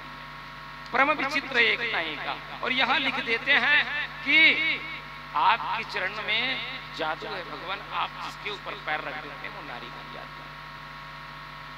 इसी बात को लक्ष्मण जी महाराज को समझाते हैं कि लक्ष्मण जी महाराज वहां जाऊंगा ना धरती लोक में तो बहुत सारे कष्ट का सहन करना पड़ेगा। वो बोले कि भगवान नहीं, मेरे को जाना है आपके चरणों को नहीं छोड़ सकता। और प्रश्न करते हैं बंदो अवधिपुरी अति पावनी सरयू सरी कलि कलुष न शावनी प्रणव पूर नर नारी बहोरी ममता जिन पर प्रभु ना थोरी। एक दिन बैठे भगवान लक्ष्मण जी महाराज पूछे कि प्रभु जी आपका तो आप जाना तय है, आप साकेत धाम की ओर प्रस्थान करेंगे तो मैं भी चाहता हूँ कि मैं भी आपके साथ साकेत धाम जाऊँ।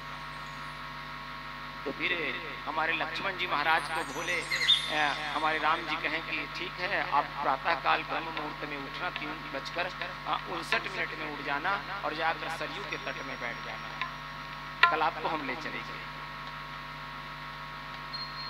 लक्ष्मण जी महाराज ने नित्य कर्म का निवृत्त किए और सरयू के तट में जाकर बैठ गए। सुंदर प्रकार से सरयू के तट में बैठे हैं और उसी प्रकार जैसे हैं वो सरयू के तट में बैठे हैं और सरयू की जल को जैसे मंजन करने के लिए अपने मस्तक में अभिषेक करने के लिए जैसे ही लगाए हैं तो क्या देखते हैं कि 33 कोटि देवी देवता ब्रह्मा जी महाराज और माता सरस्वती उसी सरयू तट में स्नान करने के लिए आ रहे हैं। अब बताइए अवधपुरी में सरयू तट है, अयोध्यापुरी में सरयू तट है, तो आप बताइए प्रयाग कहाँ पर है,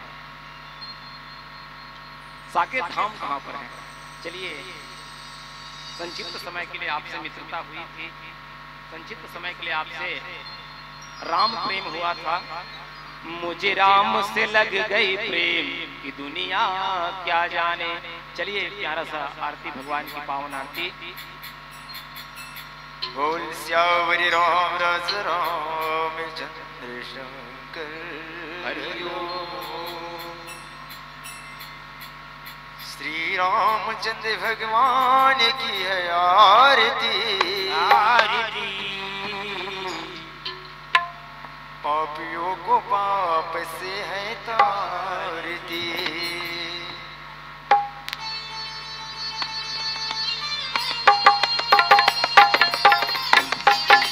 गाइए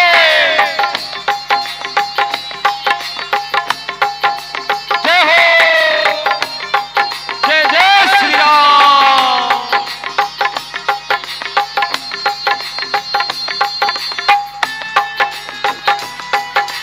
हरि बोलो।